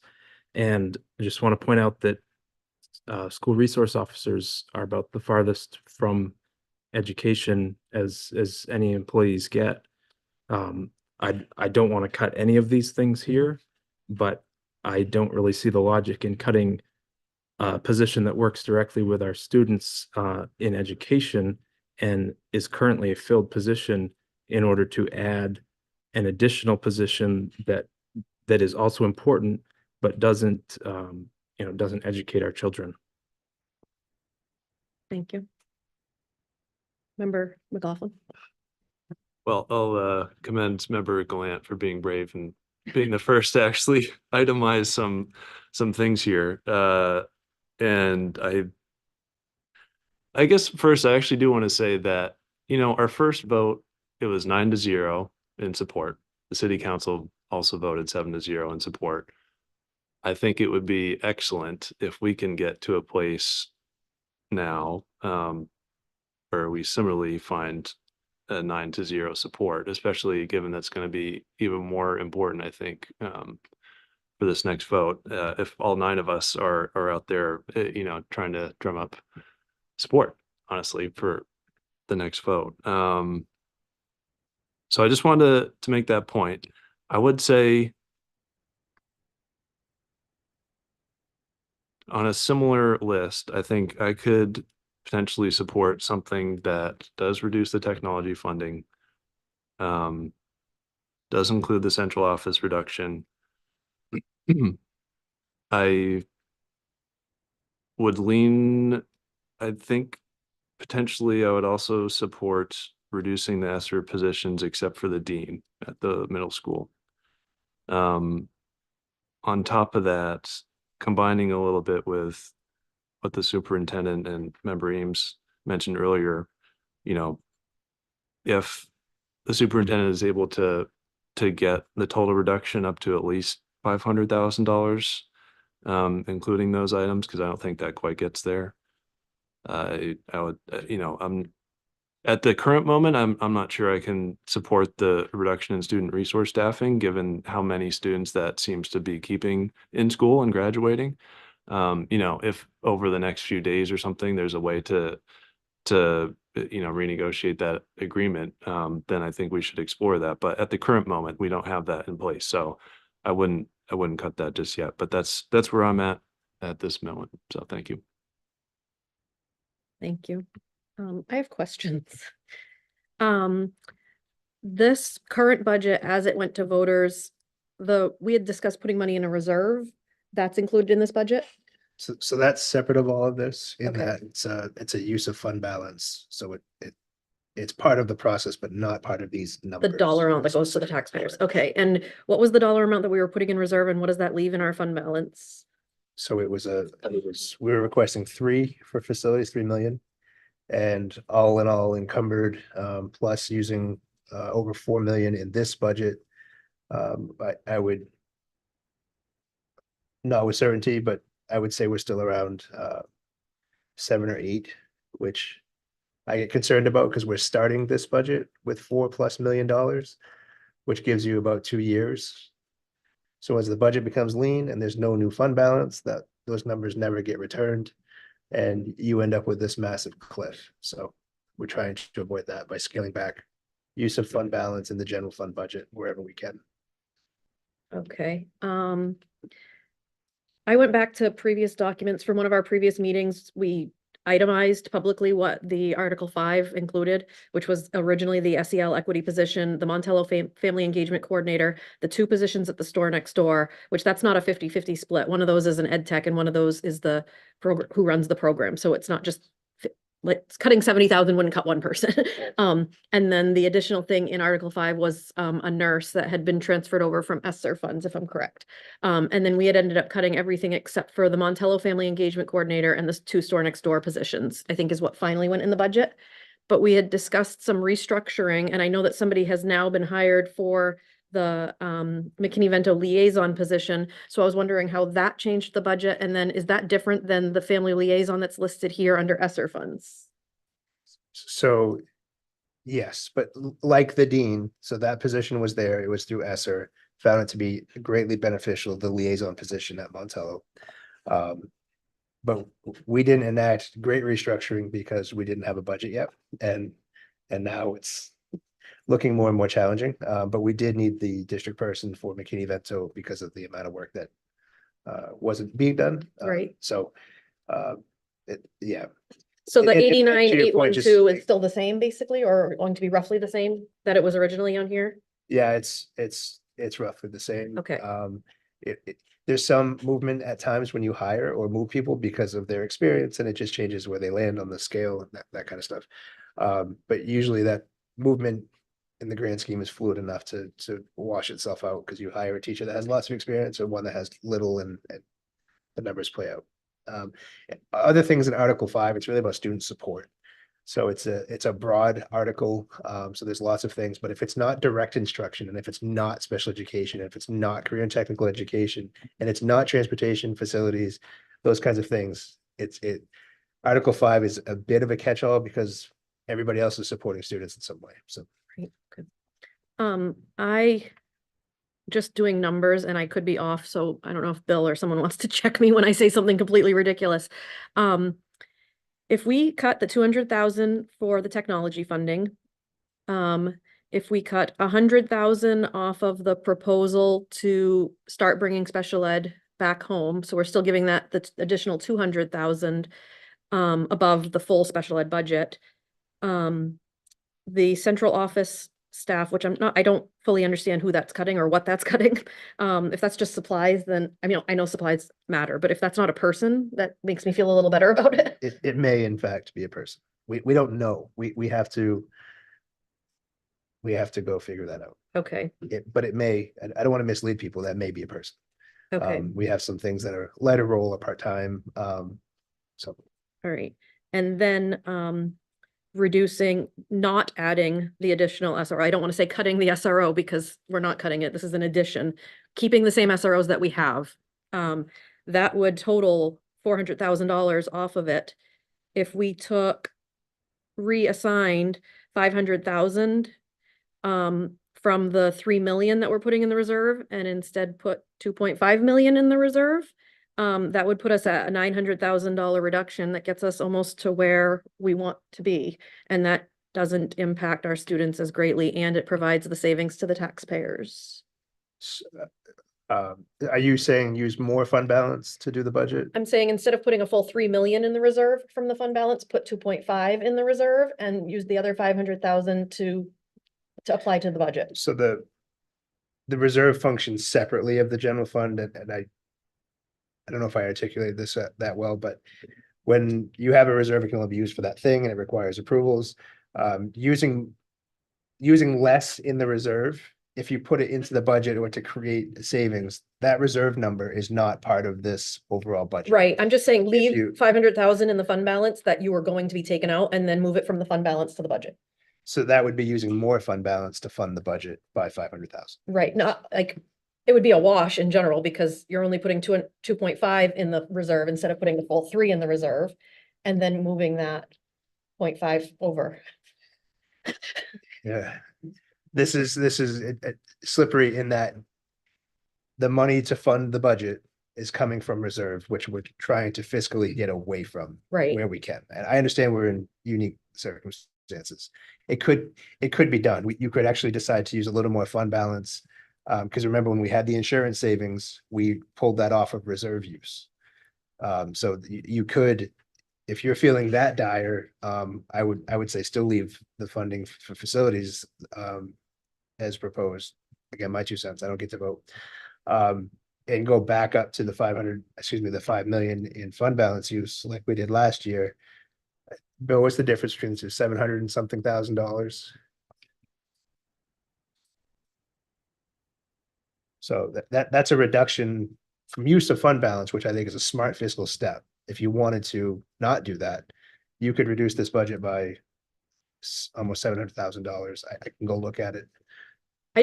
The fund balance we have as a result of previous taxpayers voting for our previous budgets and then roll over because of unfilled positions. So it's taxpayer money anyways. And I get that we don't want to rely on the fund balance year after year because then it goes away and we don't have anything as a backup when something bad happens. But if we have under 8 million, finding a way to reallocate 500,000 so that we're not cutting teachers and deans and really important positions, and we're still preserving a very like $7.5 million in our fund balance seems like a more responsible approach to meet the needs of our students, to meet the needs of our staff, to meet the needs of the taxpayers without cutting people. I would advocate for some sort of negotiation around that. So if you wanted to leave the reserve alone, you could go back to the 5 million, which we did in the past. It gets you $654,151. That's if you make that decision, it's an instant reduction of that much to the taxpayer. All right. 700, say that again, how much? $654,151. And then the additional cuts that I had said to what's on this list is another 400,000. That gives us over the million that You're at $1 million reduction, yeah. that people were sort of pushing for. Mhm. But it does preserve our student services and our dean Mhm. and really important positions that we need. Correct. I would propose some sort of variation of that. It doesn't have to be exactly what I said, but that's what I would be in support of. Remember McLaughlin? Thanks. Yeah, I just want to comment quickly on that point around fund balance. Because that did cross my mind, to be honest, before this meeting, looking at the sheet that we got previously about the amount due to the insurance reduction that was coming, in this case, out of fund balance. The main reason I don't really like that idea is that what we're functionally doing is paying for staff then, using a fund balance that is not going to be there next year or the year after. And it's, you know, we potentially are getting another year of service out of those individuals, but I don't know if we're doing a better job in the long run at setting up the school system's budget and operations. Because I am inclined to agree with superintendent in this case that the fund balance seems very possible to me that that is going to drop quickly over the next couple of years, because that increased quickly due both to increased COVID related funds, but then also the increased vacancy rate, also somewhat related to COVID. So neither of those things is going to be true in the future. So that,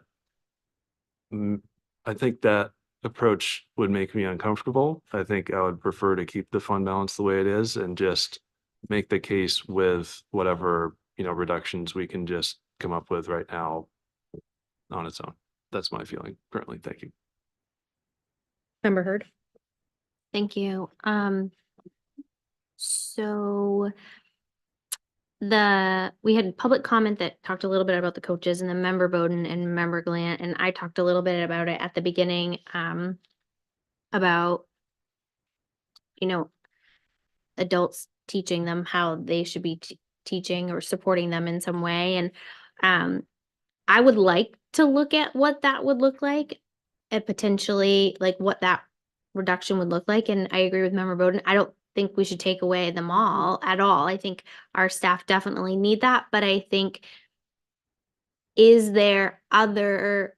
we can't force our teachers to use coaches. So you may have some teachers who maybe need a coach, but we can't force them to use them. So if we could say you have to meet with a coach for an hour once a week, I would say, great, let's keep them.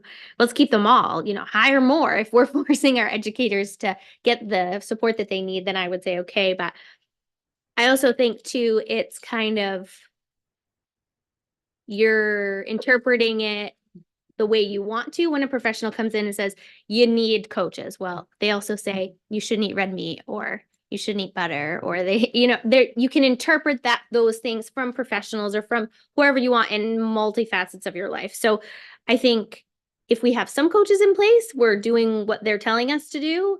I don't know that we need as many. I don't know. And I had a conversation with Jake after the budget failed and said, is there any way we can anonymously get feedback from our people in the building that are there every single day, and they can tell us what they think, without there any fear of any repercussions or whatever's going on, because they're the ones, unfortunately, like I said to Jake, you can't be in the buildings every day, and Karen can't be in the buildings every day. And so I know the admin teams are there in the buildings every day and they can do a great job, but I would also like to hear what they say, like what's working, what's not working, what's super beneficial to them, what do they think like maybe they could do without. Like if you're talking about cutting a teacher position or something else, would they say keep the teacher position and cut this instead? So I don't know if it is a possibility to get what that would look like, if like what that would amount to if we cut.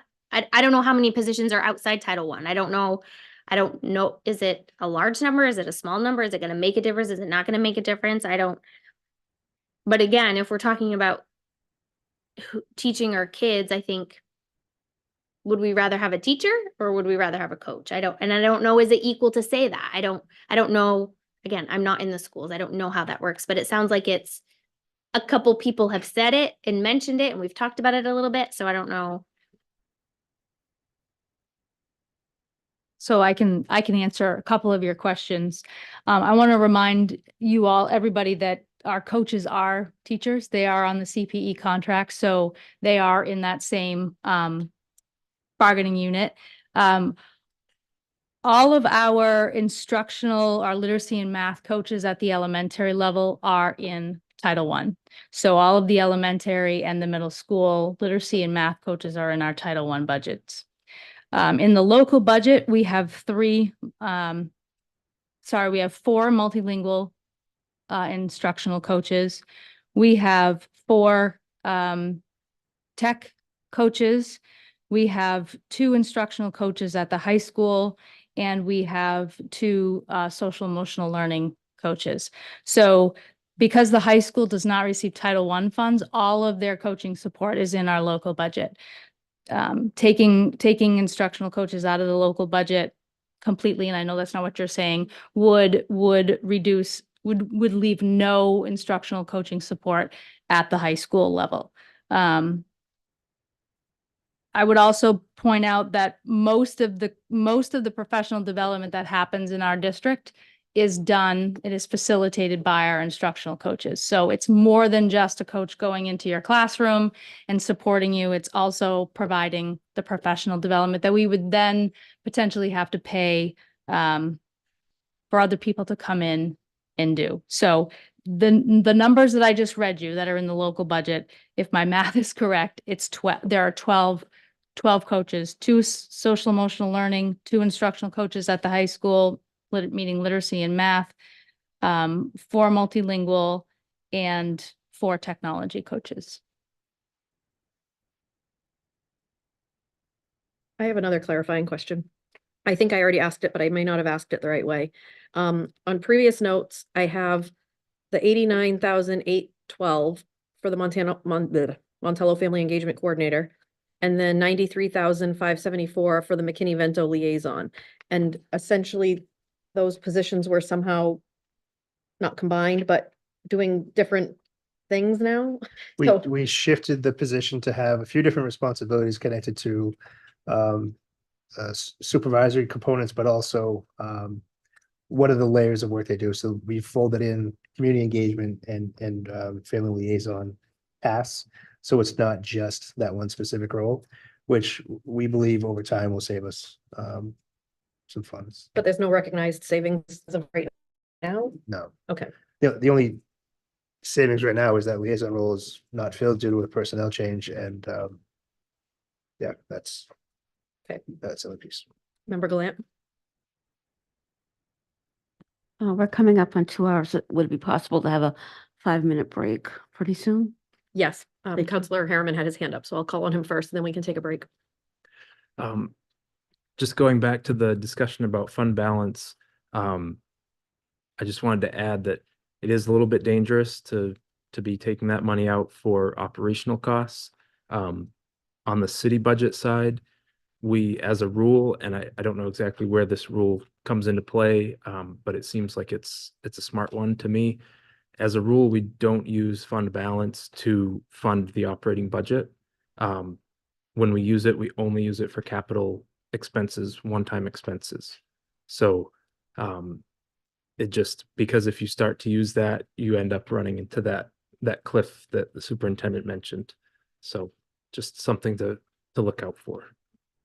I do want to add, school funding has some different rules on it than maybe some other areas, in that we don't tie the position to the dollar in that sense. So if you whatever you're using for fund balance is just considered part of your revenue. So that's the money coming in. We operationally don't tie a person or a specific job to the use of fund balance. So you have the discretion of what things you choose to pay for in the budget, but I just want to say that a lot, because I've heard some places, I think the city, because of this rule, doesn't do this, but I've heard some others in our immediate area where they'll say, well, we have fund balance, it's going to last a year, let's hire this position with that dollar.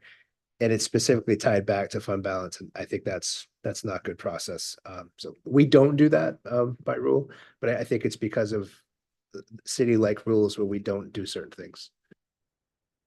Yeah, I know that there's a level of risk and it's like a soft subject, a sensitive subject. But I just think that we're already spending some of our fund balance in this budget. And I think that maybe adding just a little bit more might help us get to the place where we can sort of compromise on what's best for all parties involved. Reducing the use of fund balance has been a goal every single year since I've been on. Believe it or not, it's supposed to be 5 years. So we're always looking for ways to reduce fund balance. That's why when the insurance funds came back this year, we said, let's put it right in fund balance and reduce that liability. But Chair Parks is right in that we've operated at a $5 million fund balance. I'm looking at the revenue sheet now, so I'm kind of cheating on you. 1, 2, 3. This would be the 4th consecutive year of using a $5 million fund balance. This is the first year out of 4 that we've reduced down from 5. Can we do it? The answer is yes. Will I continue to look for ways to reduce that liability? Absolutely. Just Member Eames? I just thought it might be useful to think of it like the ESSER funds, that they were sort of an extra injection, but they were not going to stick around. And we're facing that cliff with the ESSER funds right now. I don't know if that's a helpful analogy, but maybe. the part of the analogy that's interesting is that's what the cliff is. So when you don't have fund balance, you can't prop up your budget with any of those dollars because there's That's what I nothing. meant. Yeah. Yeah. Member Hurd? Thank you. So, I am also not supportive of taking more fund balance because as we've seen, the cost of everything is going to continue to rise. So our budget unfortunately isn't going to go down. And so I just think it isn't fiscally responsible to take any more than we actually need. I actually don't think personally that we need to get to $1 million in reduction. I would like to see, and again, to talk a little bit about what I would be okay with, reduce the technology, take the central office, reduce, and I hate to do this, but take 100,000 from the special ed, which again, it makes me sick to think about it, but if in people's mind, they can't see the long-term goal there, if it's hard for them to visualize long-term what that's going to look like, still keeping some in, but not as much, and then reducing the ESER positions down a little bit there and try and get to a 500,000. At least then we're giving the taxpayers something. We're still keeping a lot of the things that I'm not saying keeping the things that we want to keep, but at least then we're keeping the student support. We still have money in there for special ed. We're still keeping some money in there for the ESER positions. We're not touching the reduce additional educational staff on top of 6 things. I think reducing those positions at all, and especially our pre-K, would be awful. I can't imagine. Ask your kindergarten teachers how beneficial pre-K is for them, and they will all line up at that podium. They will tell you. And then taking the central office, I would be comfortable on approving, trying to get to that 500,000. Member Eames? Well, if we want to take 200 from the technology, which I don't, and you want to take half of the, let's say, or 100 off of the resources to grow specialized programs, I guess that's the special ed stuff, and another 100 off the ESER, 25 off the central office, then 75 from the SRO would make it 500, if that's your goal.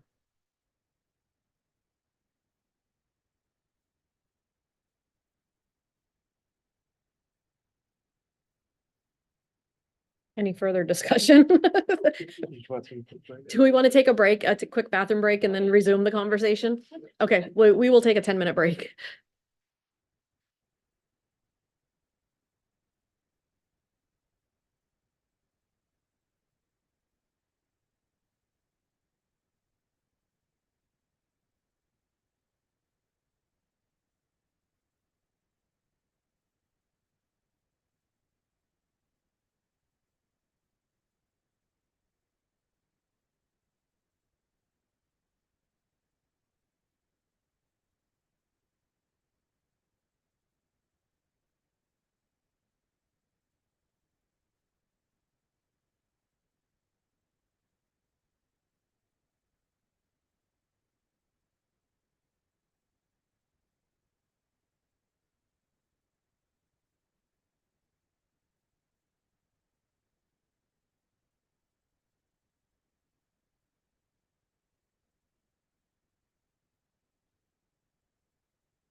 Yeah, school committee is back in public session. Just one, oh, there she is. So during the intermission, I guess it was me, Karen, Bill, and Sue from over there looking at some things, but part of what we're talking about is it sounds like numerous plans that have been shared, at least that this group would consider would be a reduction of about $500,000. I guess my ask from you is if you have a level of consensus around a number like that, and you gave me some time, I think I can take in what I think I'm hearing and put something together for you in a short window and bring it right back to you, like tonight. So I guess, is it the will of the group that you're thinking around $500,000 for this next step, or are you thinking something different? Member Heard. Thank you. So I am fine with that. I cannot support removing the SRO position. I feel like, I do think I have a good sense of what people are willing to do and not willing to do, but I could try to put that together. I just need to know what the number. so yes, might- I would support you coming back to us with around like $500,000. We don't necessarily need to vote on it if there's sort of like a thumbs up, thumbs down of who's in favor of a $500,000 and letting Jake work on it, and we'll take another brief intermission, let him do some work and then finish the meeting.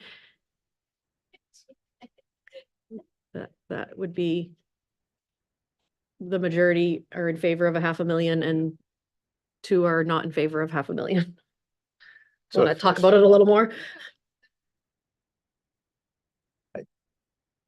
If it's the committee's wishes, if you would wish that I at least go jot down a list and give you numbers, I can come back to you in a few minutes with that.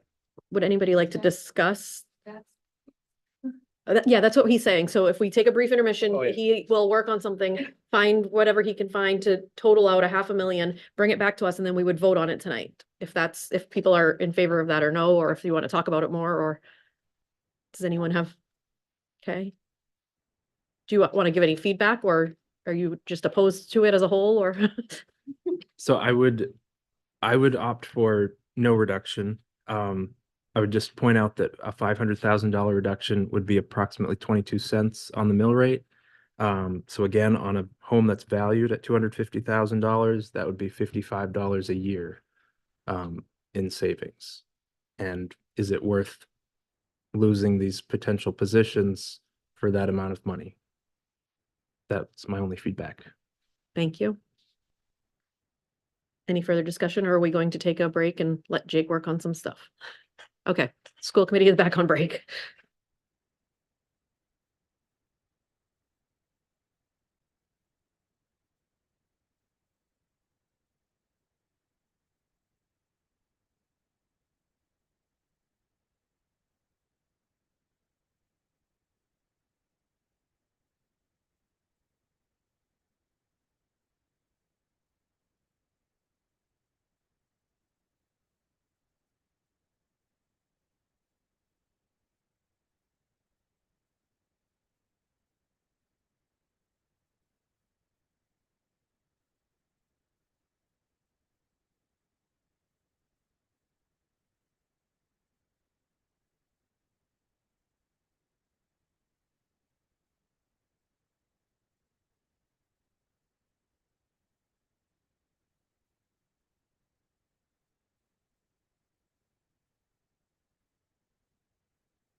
School committee is back in session at 7:59 PM. And hopefully the superintendent has something amazing for us.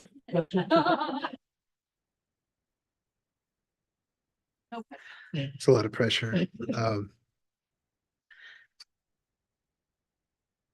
going to share my screen so people can see.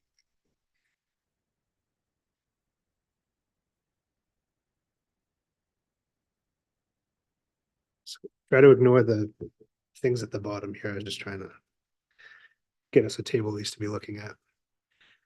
But if the goal is to be around $500,000, this is what I'm just putting on the table. You can talk about other things. Reduce the technology funding by 100,000. I know Ed shared two, but I wasn't clear where I was going to get that and hopeful. We could reduce by one coach. We have a vacancy currently in the general fund. The special education, there's still a fair amount of resource there to start doing the things that we've talked about doing. If we reduce it by 150,000, I still feel confident that we can still get those wheels turning. I'd still be hopeful for a multi-year commitment, and we'll take that 1 year at a time, and hopefully the savings can be realized with what, if this passes, can be allocated with the reduction in tuition expense. So that might, I'm hopeful it's enough to start looking like how it pays for itself. It might paint enough of a picture in the first year. The central office reduction of 25,000. Again, I'll figure out where that comes from. I've got a couple of ideas, and if that's the will of the committee and the approved budget, then we'll figure it out.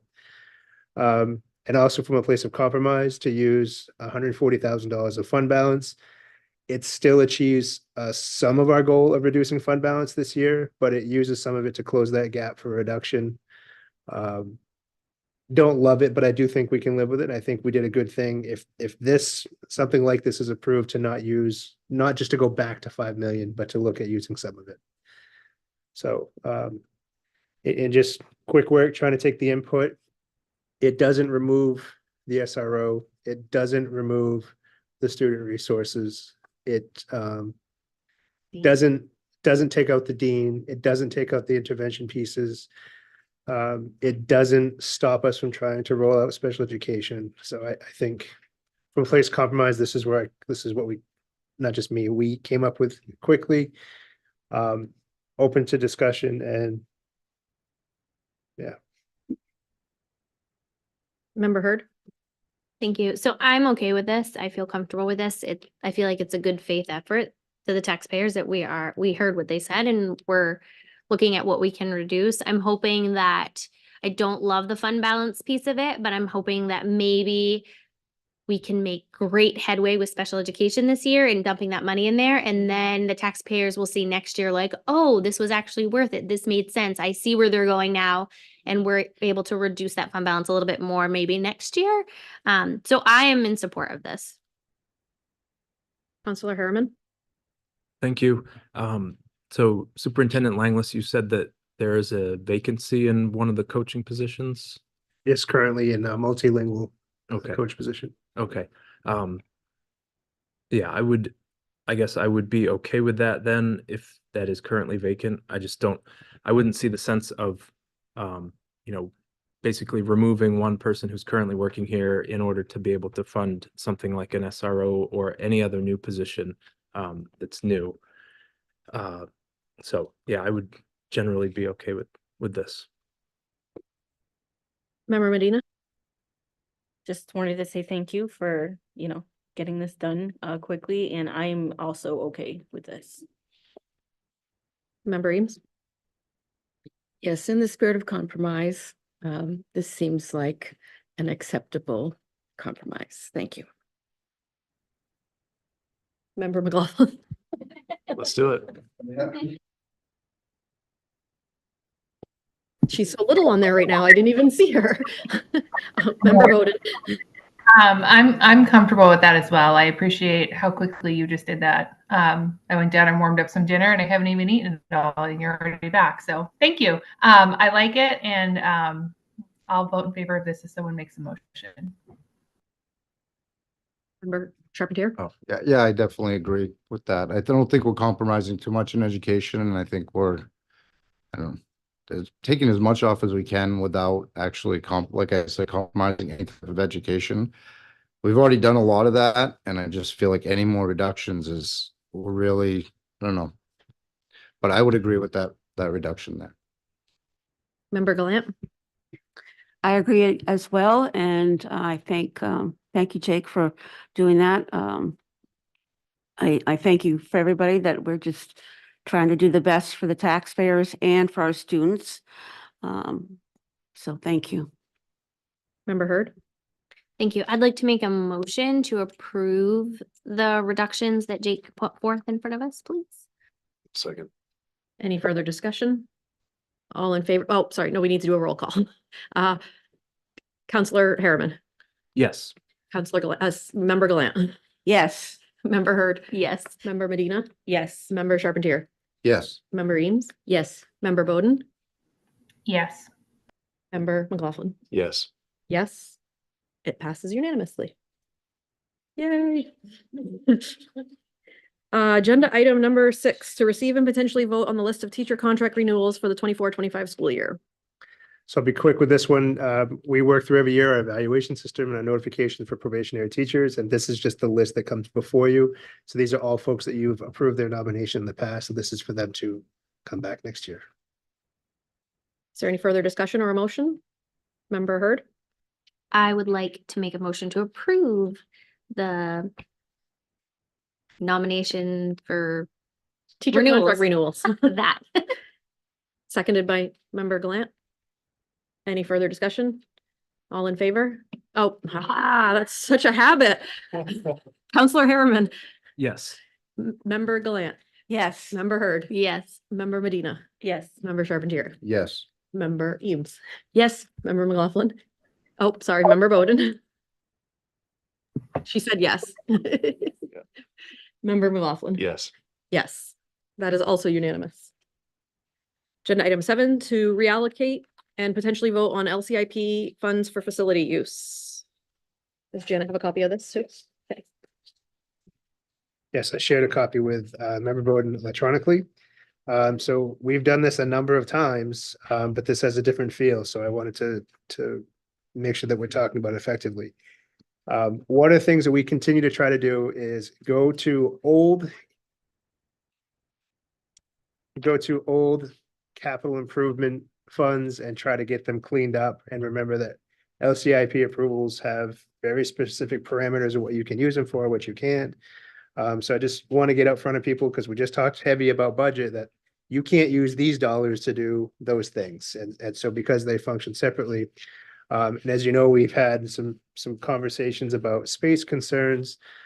So what we'd be looking to do is to reallocate funds. You can see what year they're from.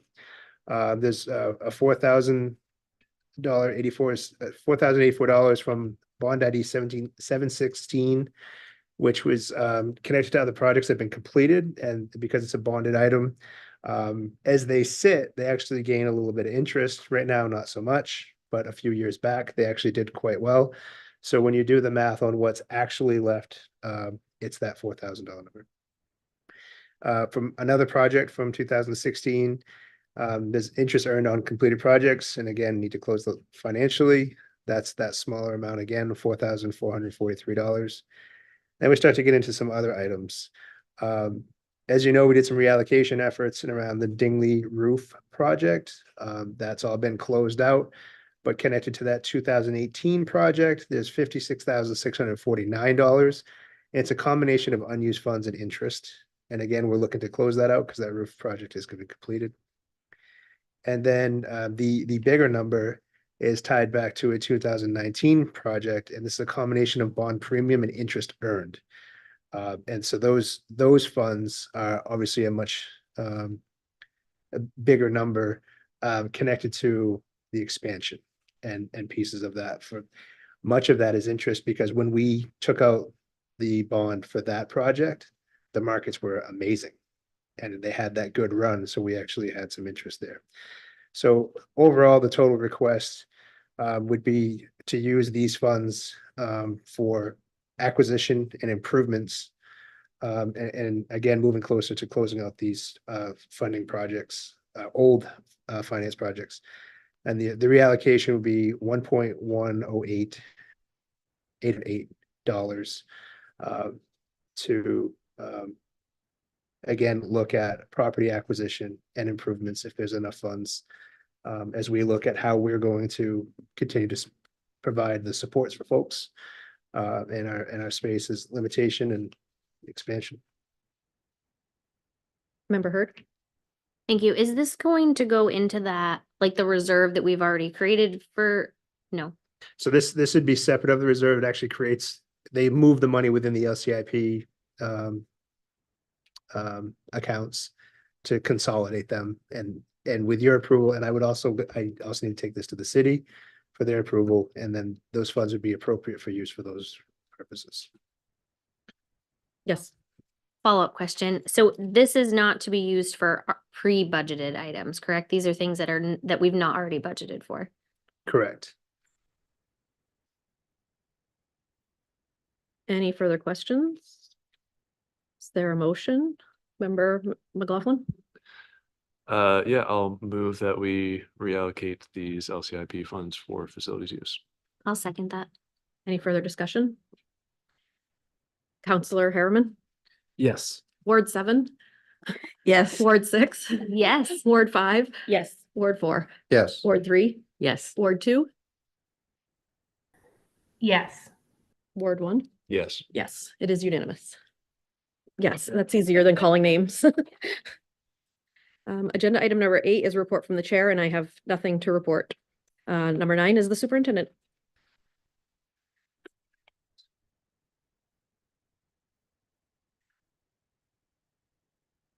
Yesterday's event was a lot of fun. I had a whole lot of students and families out on our fields doing some just different, I don't want to say jumpy house because it wasn't like inflatable slides and obstacle course and kicking at this thing and Velcro and throwing and buckets. And those are just the fun things. And then on the other field, the baseball field, they had clinics, and in between there were food trucks and some music. And it was a good event. I think it gave us a taste of something that we might be able to do maybe around a homecoming week or something like that to try to lift up the experience. But just a shout out to the Kraft family and the Patriots organization, the Revolution. They are world class. As part of the comments I made yesterday at the event, they are world class, and they really showed who they are by giving back. They were committed to coming here after October, and they followed through. They said, when will it be the right time for you, when they could also fit it in, and this was it. So they really stepped up. They had t-shirts for every kid, no cost to any kid to come do it. It was really a great event. They did game day books, and I mean everything from koozies to like signs for Patriots. And I just kept letting everyone know, because I was standing around the 6 Super Bowl trophies, that as a Chiefs fan, I believe we're close to achieving more than 6. I wasn't really popular with the Patriots family, but a lot of respect for the organization. I just wanted to share that out loud. I think they really stepped up and showed up and did a good thing. And a shout out to Nicole Welch from the rec department for helping all the volunteers, and really a special thank you to Jason Fuller, who was here half the day Saturday. I don't know what time Sunday morning, but I came over to meet him before 8. He was already out and about getting things set up, and he was here till after 5 taking care of things. So it's just kind of things he does on the weekends to help support our youth and our community. So just a shout out to him. Agenda item number 10 is a report from our city council rep. I don't have very much to report. We are meeting tomorrow. It's a pretty light agenda, but there's a couple items that might be interesting. At 6:30, there's a workshop, another discussion about the automated garbage pickup contract with Casella. And at 7, the regular meeting, and we have a video presentation of the O Lewiston song, which I have seen on Facebook, or I've seen mentions of it on Facebook. I don't know much about it, but I'm interested to see what it's like. That's all I've got. Thank you. Do we have any updates from subcommittees? Nobody's met in the last week or policy? We just met. We went through a lot of policies. You'll see them next time. Thank you. Any school committee community announcements? No? Yes, no? I'm so focused on the budget, I don't. Okay, future agenda item? Oh, Janet, sorry, go ahead, Member Bowden. Thank you. No, I just I don't have a calendar up in front of me, so I'm not sure when our next meeting is, but graduation's next Friday. So I just feel like that deserves a shout out if we don't meet before next Friday. The 31st at the Colisée is Lewiston High School's graduation. Member Glant? I don't know if this is the right time to ask, but for us newbies who've never been, I did order my gown. So do we go to a place, a certain place? Do we know? You know where well, it's not Marcotte Park anymore, what it, Jude's Place Park, sort of behind the Colisée? Okay, You park back there and you go in through the back door. There's all kinds of like chalk and stuff from, okay. it's messy, so don't step in it. But you go in the entrance back there and walk your way through and we go on the stage, they'll pin you with your corsage. And if you haven't gotten your gown already, she'll bring it that night. Okay, thank you. Any other questions on that? No, okay. Future agenda items? No.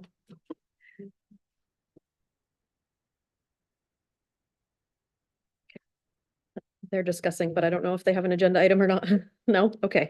Agenda item number 14 is to enter into executive session to discuss a personnel matter in accordance with 1 MRSA 4056A. So moved. Seconded Seconded. by Member McLaughlin. City Council, Yes. Ward 7, Yes. Ward 6, Yes. Ward 5, Yes. Ward 4, Yes. Ward 3, Yes. Ward 2, I believe this is where I leave you, but yes. Ward 1.